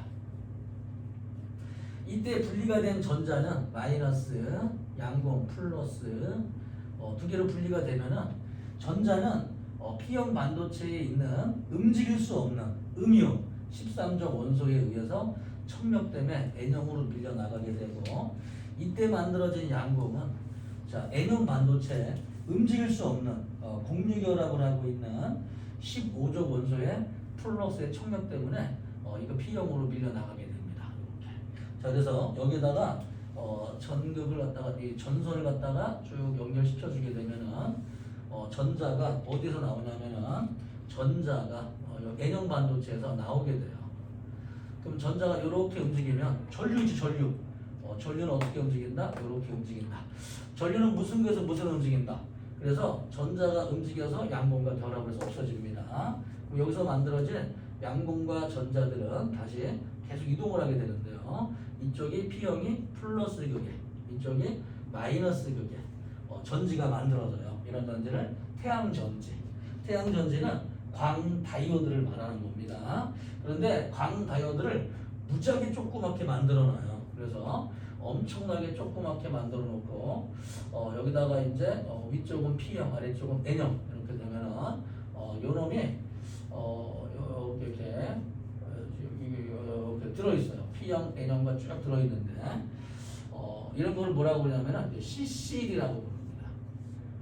이제 다이오드가 커플 다이오드 이런 것들이 이제 들어있는 거예요. 많이. 자, 그런데 빛이 쏘여주게 되면은 여기에서 전자가 나오겠죠. 예를 들어 전자가 몇 개 나왔다. 다른 데는 빛이 안 들어오고 여기가 빛이 들어갔다. 여기 전자가 나오죠. 자, 그럼 전자가 이동할 수 없도록 여기에 다른 데로 못 빠져나가도록 다른 데 플러스 전기를 걸어줍니다. 자, 두 번째는 여기에 0 하면서 이쪽에 플러스 전기를 오른쪽 이동을 시켜줘요. 그럼 여기서 만들어진 전자가 이동을 해버리죠. 이렇게. 그래서 또 이쪽을 0, 0, 0 플러스 전기를 만들어주게 되면 전자가 일정하게 한쪽 방향으로 지나가게 됩니다. 그래서 여기는 1초, 2초, 3초, 4초, 5초, 6초 이거를 아주 짧은 시간 동안 쪼개가지고 1000분의 1초, 1000분의 2초, 1000분의 3초, 1000분의 4초 이때 들어온 전류를 재는 거야. 이때 0, 0, 2개 전자, 0, 0, 3개 전자 이런 식으로 그러면은 여기에는 빛이 3개가 들어왔구나. 여기에는 빛이 2개가 들어오고 여기는 안 들어왔구나. 이렇게 그래서 위치별로 여러분들이 하나의 판을 만들어. 이게 CCD라고 부르는데 그래서 CCD 전체 이 판들 중에서요. 여기에 들어오는 전류가 1, 2, 3, 4, 2028개 화소 여기는 2000개 화소 이런 것들을 일일이 세갑니다. 어떤 시간 동안에 들어온 빛의 양을 세개서 이 전자가 많이 나왔다. 그럼 빛이 많이 들어간 거다. 전자가 조금 나오면 빛이 적게 들어간 거다. 전자가 안 나오면 빛이 없다. 이렇게 해서 만든 장치를 CCD라고 부릅니다. 다두판처럼 만들어서 이 광다이오드를 조그맣게 만들어서 쫙 만들어 놓은 거예요. 이렇게 이걸 CCD라고 부르는데 그런데 선생님 만약에 세 개를 갖다가 컬러 필터를 입혀요. 컬러 필터. 그래서 여기에다가 빨강색 여기다가 초록색 여기다가 파란색 필터를 통과시키면 R은 누구냐면은 빨강색이죠. LED. 얘는 빨강 빛만 통과합니다. 빨강 빛만 통과하게 되고 얘는 초록색 빛만 통과하죠. 얘는 파란색 빛만 통과하게 되는데 빨강색 빛은 전자가 몇 개 나왔으니까 빨강색 빛은 이만큼 들어갔다. 자, 그린은 전자가 안 나왔으니까 얘는 빛이 안 들어갔구나. 그렇게 해서 하나의 세트로 만들면은 컬러 CCD가 됩니다. 얘는 컬러. 그래서 세 개 RGB 하나를 합해가지고 1화소라고 불러서 RGB 하나를 묶어 이렇게 해서 1화소, 1화소 이렇게 해가지고 이런 게 우리 보통 핸드폰에는 선생님 핸드폰 같은 경우에는 한번 세봤거든. 그랬더니 한 2000화소 정도가 들어있고 이쪽으로는 3000 얼마가 들어있대. 그래서 곱해주게 되면은 600만 개 CCD 요 RGB가 들어있는 거예요. 이렇게. 그래서 굉장히 조그맣게 만든 것들을 우리 핸드폰 화면으로 쓰고 있는데 이런 것들을 이제 광전 효과를 이용해서 만든 장치이다. 자, 넘어가 볼까요? 페이지 278쪽 볼게요. 광다이오드. 자, 우리 그림이 좀 부정확하니까 몇 개 좀 그려갈 필요가 있어요. 여기 보자. P형과 N형 한번 적어보세요. 그래서 P형을 N형이 감싸고 있는 구조이다. 그렇죠? 또는 P형과 N형 중에서 빛 전자 광전 효과가 어디서 생기냐면 여기 요 부위 여기서 광전 효과가 생기는 거예요. 요 부위가 이렇게 P형과 N형의 접합한 부위에서 광전 효과가 생긴다. 이번 원리 볼까요? 광다이오드에 빛을 비치면 미칩니다. 광전 효과에 의해서 양공과 전자로 분리가 되어버립니다. 이렇게 하는 거를 광전 변환 소자, 빛의 양을 전기로 바꿀 수 있는 거죠. 태양 전지, 전기를 이용해서 약한 전류를 만들 수도 있고요. 이런 걸 여러 개 직렬로 더해주면 센 전압도 얻을 수 있게 됩니다. 자, 2번 전하 결합 소자 볼까요? 전하 결합 소자, 차지 커플드 디바이스 이름은 필요 없습니다. CCD라고 불러요. 광전 효과를 이용해서 영상 정보를 기억하는 장치인데요. 아주 작은 화소의 수백만 개 광다이오드가 빛적으로 배열되어 있어요. 자, 원래 렌즈를 통해 들어온 빛이 CCD 광다이오드 닿으면 광전 효과 때문에 전자가 발생합니다. 각 화소에서 발생하는 전하의 양을 전기신호로 바꿉니다. 전기신호로 전류 얼마, 전자 몇 개 들어왔다 이런 식으로 바꿔주면 그게 빛의 세기가 돼요. 그래서 빨강, 초록, 파란색의 빛이 얼마큼 세기로 들어왔구나. 그러면 이거를 디지털도로 저장을 하게 됩니다. 얘네들은 자, 이 세기에 대한 영상 정보를 기록을 하는데요. 빛의 세기가 셀수록 전자가 많이 발생하는 겁니다. 자, 색 필터 볼게요. 여기다가 CCD는 빛의 세기만을 기록할 수 있기 때문에 여기에 컬러를 구분할 수 있도록 색 필터를 입혀줍니다. 그래서 빨강색과 초록색과 파란색 색깔을 한 1화소 RGB라고 부르죠. RGB 세 가지 색의 빛으로 분리된 후에 각의 색깔들로 저장을 하게 되면 그 색깔들을 우리는 합해가지고 보게 돼 있어요.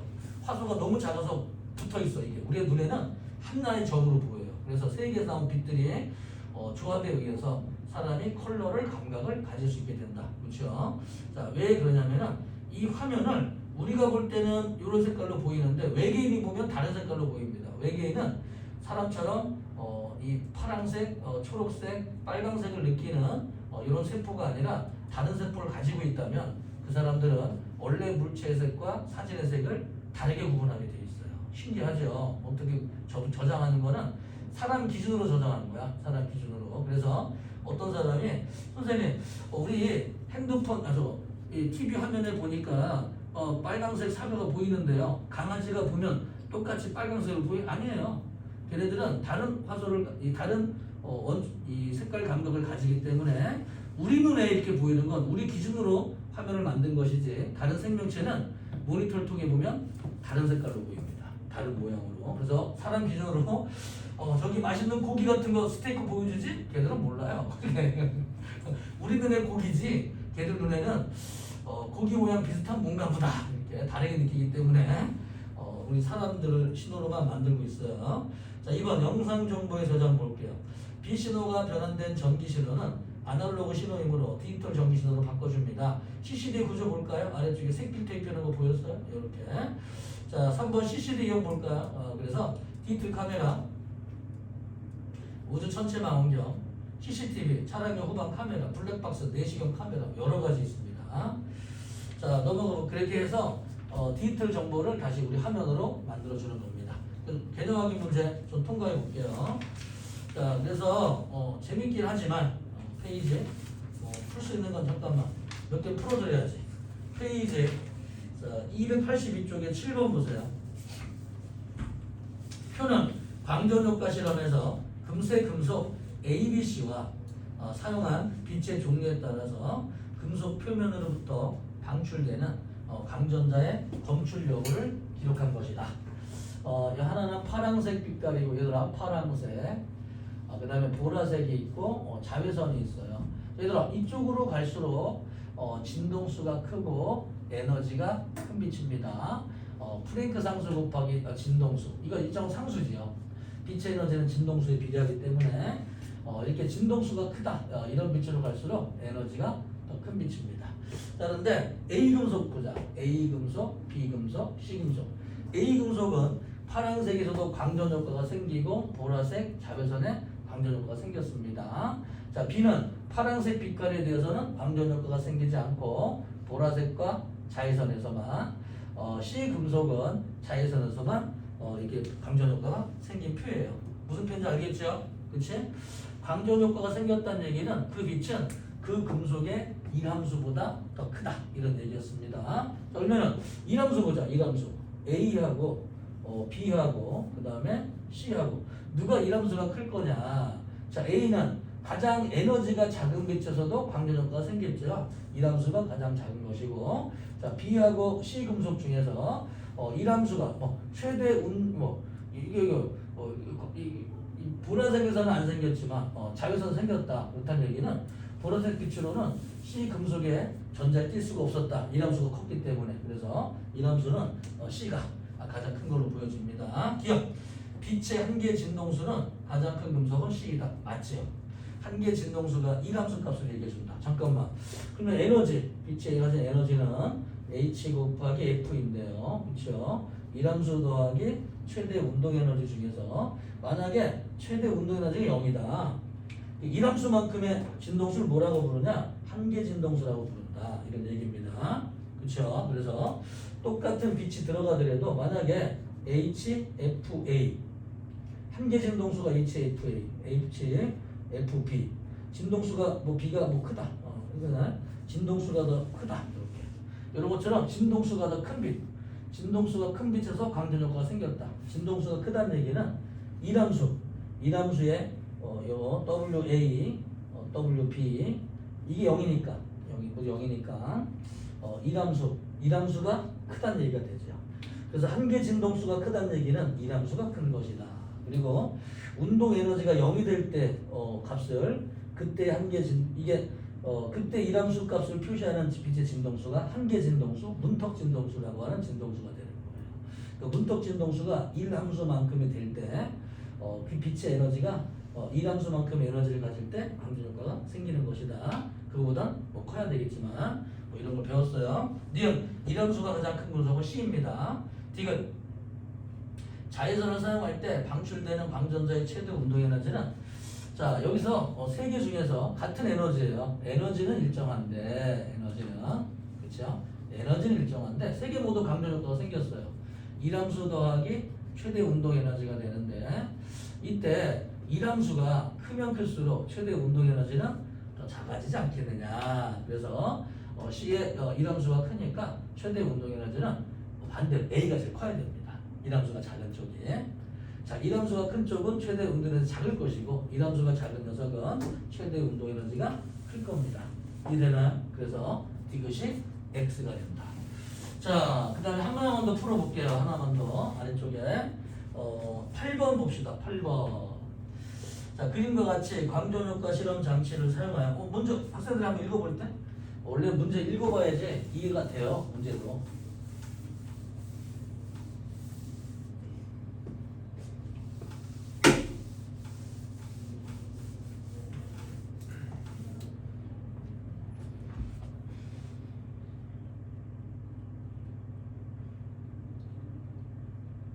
A, B, C. 이게 다 할 수 있어요. 뒤에 거는 간단해. 다 해요. 뒤에 거 간단한 내용이야. 의외로. 전류.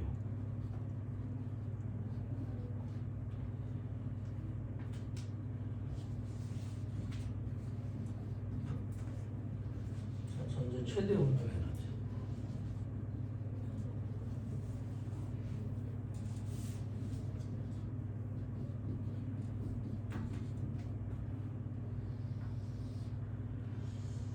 자, 금속을 가지고 세 번 A, B, C를 동일한 금속판에 비추었을 때 얘들아 동일한 금속판에 비추게 되면은 1함수가 같습니다.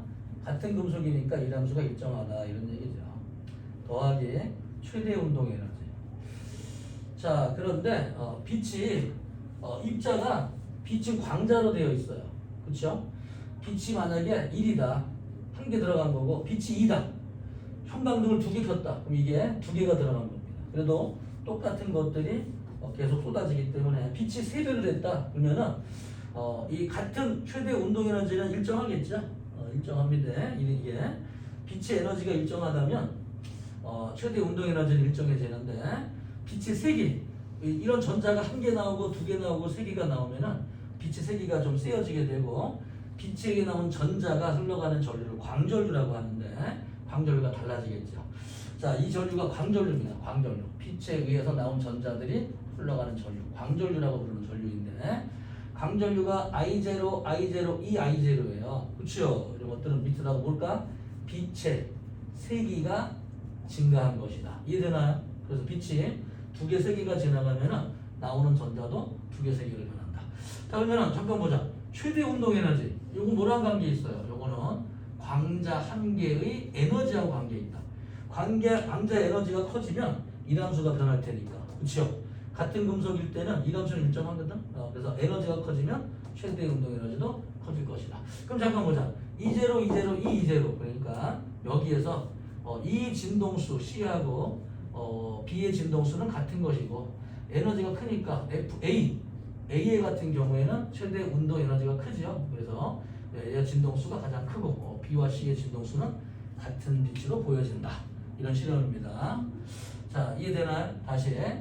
자, 이 빛이 가진 에너지들은 빛은 입자, 광자라는 입자로 되어 있어요. 그래서 빛이 하나 들어가면은 전자가 하나 나오는 거고 빛이 두 배로 세면은 하나 나오는 것보다 두 배로 전자가 많이 나오게 됩니다. 이렇게 흘러가는 전자를 광전류라고 하는데 이 광전류가 세다는 얘기는 빛의 세기가 세다 이런 뜻이에요. 그러면은 A와 B의 빛의 세기는 같다 이런 뜻이 되고 자, 최대 운동 에너지는 빛이 광자 한 개가 가지는 에너지의 크기를 나타낼 수가 있는데 최대 운동 에너지가 커진다는 얘기는 이 함수 일정할 때 큰 빛의 에너지, 큰 에너지의 빛이 들어갔다. 진동수가 큰 빛이 들어갔다. 이런 뜻이 됩니다. 빛이 가진 에너지는 진동수랑 관계가 있어요. 자, A는 B와 C는 최대 운동 에너지가 같지만 A가 더 크다는 얘기는 최대 운동 에너지가 크다는 얘기는 더 큰 빛의 에너지가 들어갔다. 이런 얘기죠. 그치? 그리고 A와 B와 C를 동시에 보게 되면은 자, A와 B 한번 볼까요? A와 B.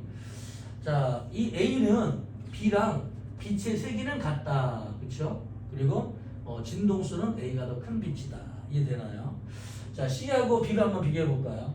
자, 진동수는 같은 빛이다. 최대 운동 에너지가 같기 때문에. 그런데 광전류의 세기가 증가한 걸로 봐서 빛의 세기는 C가 더 세다. 이런 실험입니다. 알겠지? 해석 방법을 알겠죠? 이게 새로 배운 거기 때문에 유심히 보시고 기억! 단색광의 진동수는 A가 C보다 크다. 자, 얘 진동수는 최대 운동 에너지가 크니까 B와 C보다는 A가 큰 거 맞습니다. 기억! 기억! 단색광의 세기는 빛의 세기 광자들의 에너지가 더해지지 않아. 빛의 세기는 A와 B는 약하고 C는 더 셉니다. 자, 그래서 B가 C보다 약하다가 맞습니다. D가 단색광의 파장은 진동수 거꾸로 생각해 주세요. 항상 파장은 진동수 거꾸로 생각해 주세요. A가 B보다 짧다. A가 진동수가 크다면 이게 광속 빛의 속력 C는 파장 곱하기 진동수 중에서 그렇죠. 진동수가 크다면 당연히 파장은 더 짧을 것이다. 물체의 속력은 파장 곱하기 진동수죠. 비칠 때 C라고 적고. 자, 넘어가 볼까요? 재밌지 않습니까? 이거 페이지 284쪽 보세요. 그래서 자, 이제 뭐 어떤 내용이냐면은 잠깐만 1번 우리가 뭘 배웠냐? 빛이 파동의 성질도 가지고 있고 그 다음에 입자의 성질도 가지고 있다면 2번 그러면 입자들도 파동의 성질을 가지고 이게 빛이라고 한 어떤 아이가 두 가지의 어떤 물질의 성질과 물질의 성질로는 표시할 수 없는 성질을 동시에 가진다면 물질들도 파동의 성질과 입자의 성질을 다 가질 수 있지 않겠냐라고 하는 얘기예요. 자, 다시 그래서 물질이 이제 입자로 되어 있죠. 물질들이 나타내는 파동의 성질을 물질파라고 얘기합니다. 물질파.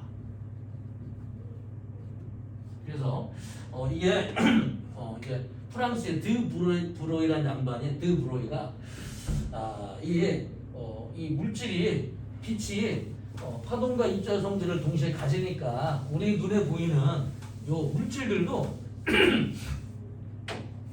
직선으로 움직이는 게 아니라 파동처럼 이렇게 움직이지 않을까라는 상상을 하게 된 거예요. 그래서 그 물질들의 파를 물질파라고 부릅니다.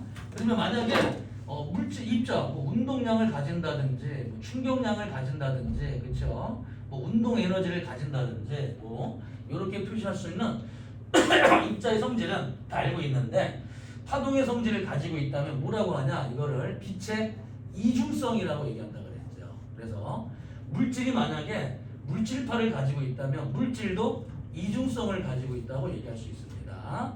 우리가 오늘 배우는 단원의 제목이 빛과 물질의 이중성이에요. 자, 우리가 오늘 배우는 단원의 제목이 빛과 물질의 이중성입니다. 알겠지? 제목을 까먹으면 안 돼요. 오케이? 그리고 마지막 물질의 이중성까지 왔습니다. 이제 드디어. 그래서 이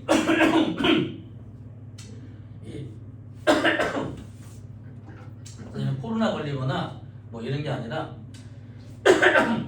물을 안 마시고 하다 보니까 아까 쉬는 시간에 나가서 물 한 모금 먹고 오고 싶더라. 자 보자. 물질의 파동의 성질을 볼까요? 간섭하거나 회전하거나, 회전은 몰라 상관없어요. 그냥 뭐 이게 퍼져나가는 거야. 빛이 쭉 빛이 이렇게 쭉 가는 게 아니야. 얇은 틈이 있으면 이로만 가는 게 아니라 옆으로 쭉 퍼져나가는 걸 회전한다고 얘기를 해요. 간섭과 회전이 파동의 성질이고, 운동량, 뭐 충격량 이런 게 입자의 성질이죠. 그래서 이 물질파의 성질을 알기 위한 여러 가지 증거들이 있습니다. 자, 그래서 물질파 확인 실험의 두 가지 증거에 관한 얘기를 한번 해보겠습니다. 자, 그러면은 잠깐만 얘들아, 새로 배웠네 이제 물질파. 자, 물질파 또는 드브로이파라고도 부릅니다. 드브로이파. 물질파는 물체들이 가지는 운동량분의 프랭크 상수이다. 프랭크 상수가 되게 작은 수예요. 뭐 6.36 곱하기 6.6 곱하기 10의 마이너스 36수. 굉장히 작죠. 자, 그리고 운동량 볼게요. 그래서 보통 물질들이 파장이 작으면 이게 간격이 좁아져가지고 안 보이잖아요. 그렇지. 밝은 무늬와 밝은 무늬 사이 간격이 너무 좁아지게 돼요. 파장이 작다. 봐봐. 이 물체에 가지고 있는 원자 핵의 질량분의 프랭크 상수가 워낙 작은 값이다 보니까 물질파는 너무 작아지게 돼서, 너무 작아져서 이게 갖다 붙어버려서 우리가 이게 보강 상쇄가 됐는데 간격이 좁아서 붙은 건지 아니면 원래 그냥 이런 파동의 성질이 없는 건지 확인이 안 됩니다. 이런 얘기죠. 아래쪽 그림부터 설명해 줄게요. 아래쪽 그림. 자, 여기 야구공 보자. 야구공이 몇 미터 퍼 세컨으로 갔다. 그럴 때 요 파장 크기를 한번 재볼까요? 우리 한번 드브로이파를. 자, 야구공의 질량 얼마냐고 책에 넣어놨나 숫자? 140g. 그리고 프랭크 상수 6 곱하기 10에 36성 집어넣게 되면은 1 곱하기 10에 마이너스 24성. 어머나 씨, 이따구 수가 다 나오냐. 자, 두 번째 볼까요? 두 번째. 자, 그런데 전자 같은 경우에 전자가 움직인다. 이 녀석을 요거를 계산하게 해주게 되면은 뭐 10에 마이너스 12승 이 정도로 나옵니다. 24승이 되면은 파장이 얘들아 여기 있는 입자들이 이렇게 움직이는 거야. 파동의 성질을 이렇게. 근데 너무나 파장이 짧으니까 직선으로 움직이는 거예요. 직선으로. 근데 전자처럼 이렇게 그거보다 10에 뭐 10 몇 승 정도로 좀 커진다. 이 정도가 되면은 파동의 성질을 알 수 있게 된다. 뭐 이런 얘기가 되는 거죠. 그래서 전자가 가지고 있는 요 이제 파동성, 요걸 가지고 인간이 만들 수 있는 가장 작은 입자는 전자예요. 그래서 전자의 파장을 뭐 알 수 있지 않을까. 자, 여기에 관한 얘기입니다. 자, 두 가지 좀 설명할 테니까 잘 따라와 보세요. 첫 번째야, 랄라랄랄라.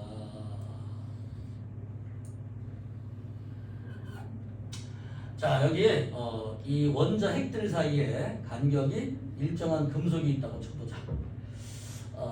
여기에는 이제 니켈 원소가 원자 핵과 원자 핵 사이 간격이 좀 균일하게 쭉 배열돼 있어요. 다른 원소들보다.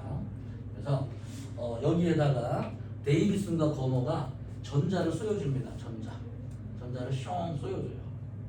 그래가지고 전자가 숑 동시에 쏘여줍니다. 이렇게. 그러면 반대쪽으로 갈 때는 만약에 빛이 얘들아 전자가 파동의 성질을 가지고 있다면 그치요? 반대 정 가운데는 보강 간섭이 생길 것이고 일정한 거리가 벗어나게 되면은 여기에 경로차가 생기겠죠.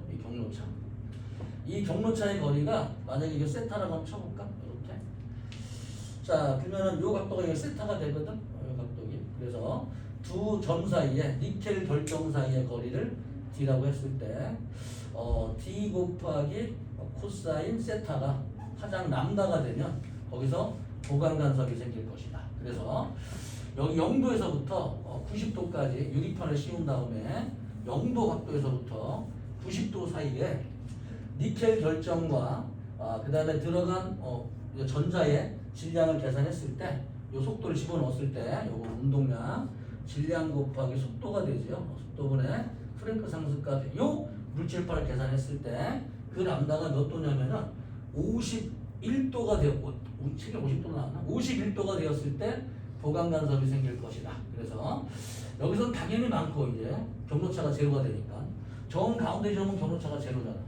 자, 당연히 많고 점점 멀어지게 되면은 전자가 작아지다가 다시 51도 부근이 되면 다시 많이 발견되다가 다시 적어질 것이다. 뭐 이런 걸 예측을 한 적이 있습니다.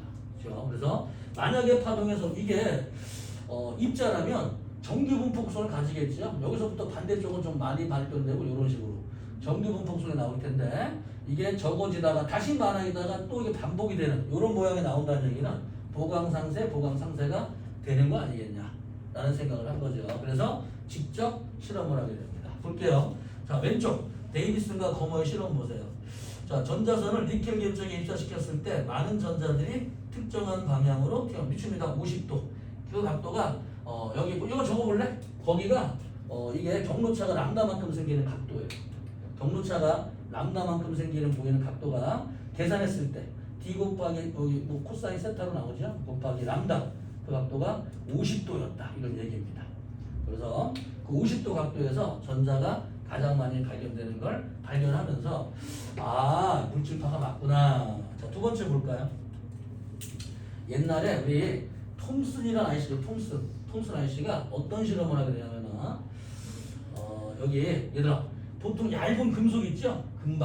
금을 갖다 이렇게 쫙 펴가지고 여기다가 X선을 쐈어요.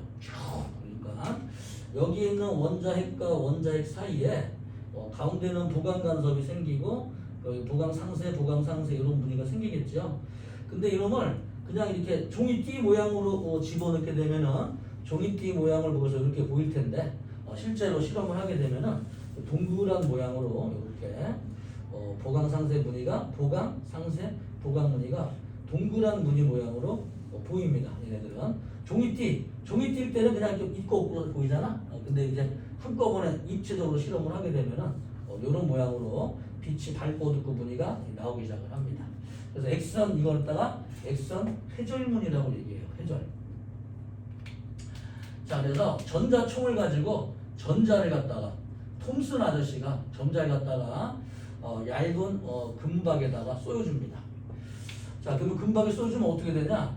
정 가운데 이렇게 무늬와 바깥쪽으로 전자들이 많이 발견이 되고 많이 안 발견되고 많이 발견되고 안 발견되고 발견되고가 요게 X선 회절 무늬 시험과 똑같은 모양으로 나오게 됩니다. 이 전자가 만약에 입자의 성질로만 되어 있다면, 그렇죠? 파동의 성질을 가지지 않고 입자의 성질로만 되어 있다면 여기는 통과된 다음에 금속판을 통과된 다음에 가장 많고 가장 적은 정규 분포구성으로 나오겠죠? 이놈들이 상식적으로. 그런데 있고 없고가 나오는 거는 얘가 파동의 성질을 가지고 움직이고 있다. 이런 증거가 되는 거예요. 그래서 이 두 가지 증거에 의해서 빛의 물질파는 존재하는구나. 자, 그래서 인간이 만들 수 있는 가장 작은 파장의 빛이 어떤 거냐? 전자를 이용한 겁니다. 왜? 질량이 너무 커. 원자핵의 질량과 중성자의 질량은 전자보다 질량이 2000배 이상 큽니다. 질량이 2000배 이상 크니까 같은 속도로 움직이면 파장이 2000분의 1로 작아져요. 그러면 무늬 사이의 간격이 전부 다 2000분의 1로 좁아지니까 다 붙어버립니다. 그래서 파장이 길면은 파동성이 알 수가 없게 되는데, 자, 그래서 나중에 이 보호 아저씨가 어떤 생각을 하냐면은 수소 원자핵 주변에 전자 하나가 가지는 파장을 람다라고 치면 전자 하나 가지는 물질파의 파장이 람다, 물질파의 파장이 2람다, 3람다가 되는 곳으로만 전자가 돌 수 있고 그 사이에는 전자가 존재할 수 없다.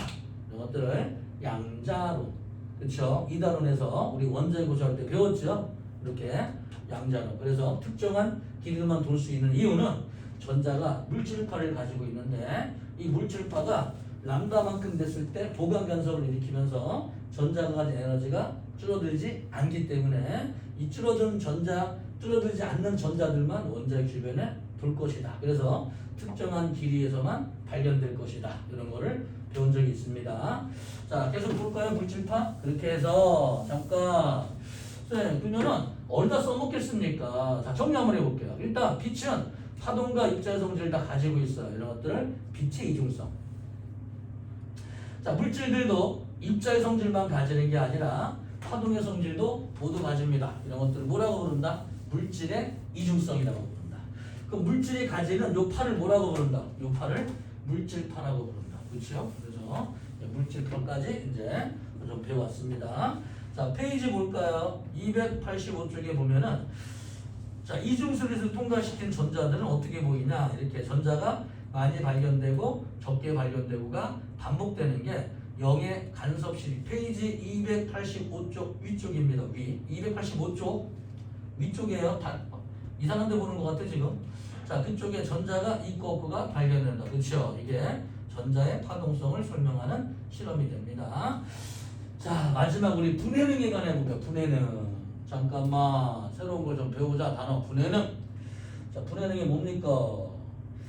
분해능이 두 개 점으로 분리하는 능력을 분해능이라고 불러요. 분해능. 분해능. 그래서 분해능이 뭔 말입니까? 자, 요거를 이제 제대로 이해하려면은 우리 학생들이 자, 보자 얘들아. 만약에 말이야.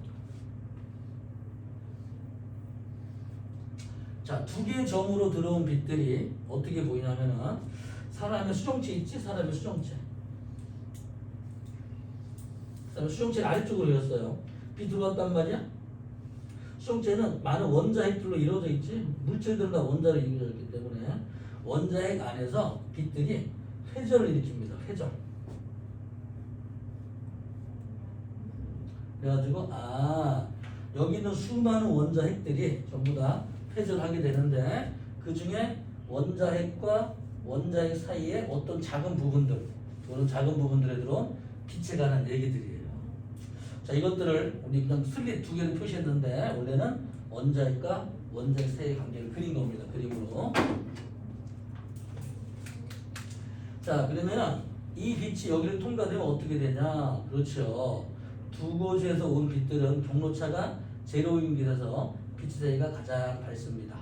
그리고 어두워지다가 자, 보강 간섭이 생기고 상세 간섭이 생기고 또다시 보강 간섭이 생기고 상세 간섭 또다시 보강 간섭과 상세 간섭이 이런 모양으로 빛의 세계를 따지게 된다면은 이게 좀 그려볼게요.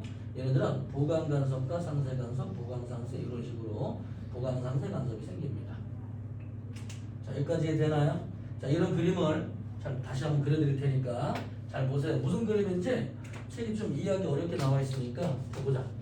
만약에 한쪽에 들어온 빛이 있지. 만약에 양쪽에서 여기 이제 한쪽에 A점에서는 빨간 빛이 나오고 노란 빛이 나오고 B점에서는 만약에 그냥 흰색 빛이 들어왔다고 쳐볼게요. 그래서 한쪽 지점에 빨간색 빛이 나왔다. 자, 빨간색 빛이 통과했더니만 쭉 통과돼가지고 여기에 빨간색 빛이 밝고 말고 이런 거에 나와요. 그렇죠. 여기 좀 사이에 여기서 흰색 빛이 들어갔다. 그러면은 흰색 빛이 아이고 자, 흰색은 여기다가 흰색 빛이 들어갔다. 그러면은 흰색 빛이 이렇게 돼가지고 이렇게 여기가 빨강 초록. 사람은 어떻게 느끼냐면은 다 지워버리고 야 요것만 이제 느끼는 거죠. 그래서 이게 점이 두 개 점이구나. 그렇죠? 자, 두 번째. 그런데 자, 만약에 둘 사이의 간격이 좁아졌다. 그렇죠? 우리 원래 점이 두 개야. 두 개로 보이지? 근데 두 개 점이 두 개 하다 보면 나중에 너무 가까우면은 하나로 보일 때가 있어요. 오케이? 그래서 흰색에서 흰색 빛을 통과한 빛이 가장 보강상세 간섭 무늬가 이렇게 나오게 되는데 그것들 중에서요 노란색 빛깔의 빛이 얘 첫 번째 상세 간섭에 얘가 가장 보강 간섭 무늬가 이렇게 나오게 된다면 사람들은 어떻게 보이냐면은 하얀색 빛과 그치 여기 부분의 빛이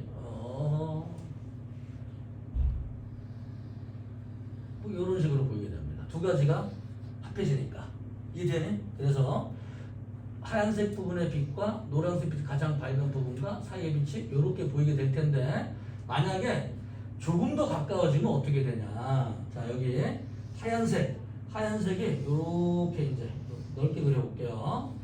그랬더니만 첫 번째 상세 간섭보다 노란색 빛깔이 더 안쪽으로 들어오게 되면 어떻게 됩니까? 이거보다 여기 있어도 상관이 없어. 그러면 이제 어느 정도 구분이 돼요. 이렇게 가장 밝고 가장 밝은 것들이 보면은 이렇게 그래도 약간 두 개 점으로 보인다. 이런 경우는 두 개로 정확히 분리가 돼 보이는데 이런 경우는 요 두 개의 빛이 더해지게 되면은 오히려 얘네보다 이거보다도 가운데 빛이 더 강한 빛이 되게 되면서 요게 하나의 빛으로 보이게 되거든요. 이 덩어리가 큰 요놈이 하나의 빛으로 보이게 되면서 두 개의 점으로 분리가 되지를 않아요. 사람 눈에는. 이게 그래서 얘네들이 첫 번째 상세 간섭을 하기 위한 조건이 얼만큼입니까? 그렇죠? 이 무늬 사이의 간격이 좁아진다. 자 보자. 이거 이게 만약에 100이라고 쳐보자. 이 간격이 100. 그러면은 100보다 안쪽으로 들어오게 되면은 하나의 적으로 보여요. 그치? 근데 만약에 어떤 애가 이 파장이 첫 번째 상세 간섭 길이가 50이다. 간격을 줄여보자고요. 그러면 50 안쪽으로 들어오기 전까지는 두 개 점으로 보여. 이해되니? 어떤 애는 요 x가 10이야 10. 이 분이 10. 그러면은 10 안쪽으로 돌아오기 전까지는 두 점으로 볼 수 있는 거예요. 그렇지? 그래서 두 개 점으로 분리할 수 있는 능력을 분해능이라고 하는데 분해능을 좀 잘 분리시켜서 두 개 점으로 분리하려면은 이게 좁아야 돼. 다른 말로는 파장이 작아야 돼. 파장이 작아야지만 짧아야지만 이거 첫 번째 상세 간섭까지의 거리가 더 짧아지기 때문에 이거를 짧아지게 해야지만 두 개 점으로 분해할 수 있는 분해능이 증가하는 거예요. 그래서 분해능을 증가시키는 방법이 뭐냐? 파장이 짧으면 된다. 이런 얘기입니다. 자, 그래서 적어놨어요. 이해시키려고. 잠깐. 그러면은 파장이 짧은 빛을 보자. 그러면은 우리 사람들이 볼 수 있는 빛을 이용해가지고 현미경을 만든 걸 광학 현미경이라고 하는데 사람이 보는 빛은 10의 마이너스 7승 미터의 빛이에요. 뭐 나노메타라고도 부르고 700나노메타, 뭐 400나노메타. 이게 우리 사람이 볼 수 있는 가시광선의 파장이야. 이 가시광선의 파장이 이렇게 10의 말 7승밖에 되질 않아요. 얘네들은 10의 가시광선의 파장이 요만큼입니다. 자, 이것들을 우리가 머리를 써서요. 전자를 가지고 전자의 물질파를 가지고 파장을 줄여보는 거죠. 그렇죠? 그래서 전자의 물질파를 가지고 10의 마이너스 10승 미터로 자, 파장을 1000분의 1배까지 감소시켜주는 겁니다. 그러면은 전자를 가지고 만들게 되면은 전자의 파장이 워낙 짧기 때문에 전자의 파장으로는 서로 보강 간섭할 수 있는 분해능이 사람이 볼 수 있는 가시광선보다 파장이 1000분의 1을 짧으니까 전자로 만든 현미경은 사람이 가시광선으로 만든 이런 현미경보다 1000배 이상 분해능이 높습니다. 즉 1000분의 1까지 거리가 가까워져도 두 개 점으로 분리할 수 있다. 이런 얘기죠. 조그마한 세균이나 바이러스도 볼 수가 있다. 이런 뜻입니다. 이렇게 해서 이렇게 만든 현미경을 광학 현미경이라고 부르는데 이 광학 현미경의 한계가 얼마냐면은 아무리 비싼 장비에 수억을 들여도 만들 수 있는 거는 곱하기 5000배가 최대입니다. 1m를 5km로 쭉 늘려서 확대시켜 보는 게 최대다. 더 이상은 안 된다. 그게 사람이 가지고 있는 가시광선의 한계이다. 이해되나요? 그렇죠. 그래서 전자가 가진 전자의 물질파를 가지고 현미경을 만드는 거를 전자 현미경이라고 부르는데 이 전자 현미경은 이거보다 약 수천 배, 우리 한 2000배까지 더 씁니다. 수천 배 더 배율이 높다. 그래서 배율이 약 100만 배에서 1000만 배까지 배율이 높아서 1000만 배까지 확대시키면 원자 핵과 원자 핵 사이의 거리까지 구분이 가능합니다. 얘네들이. 그래서 가시광선으로 볼 수 없는 아주 그냥 확대시킬 수 있는 파를 이제 전자 현미경이라고 부르는데요. 이 전자 현미경이 두 가지가 있어요. 한 가지는 어떤 현미경이 있냐면은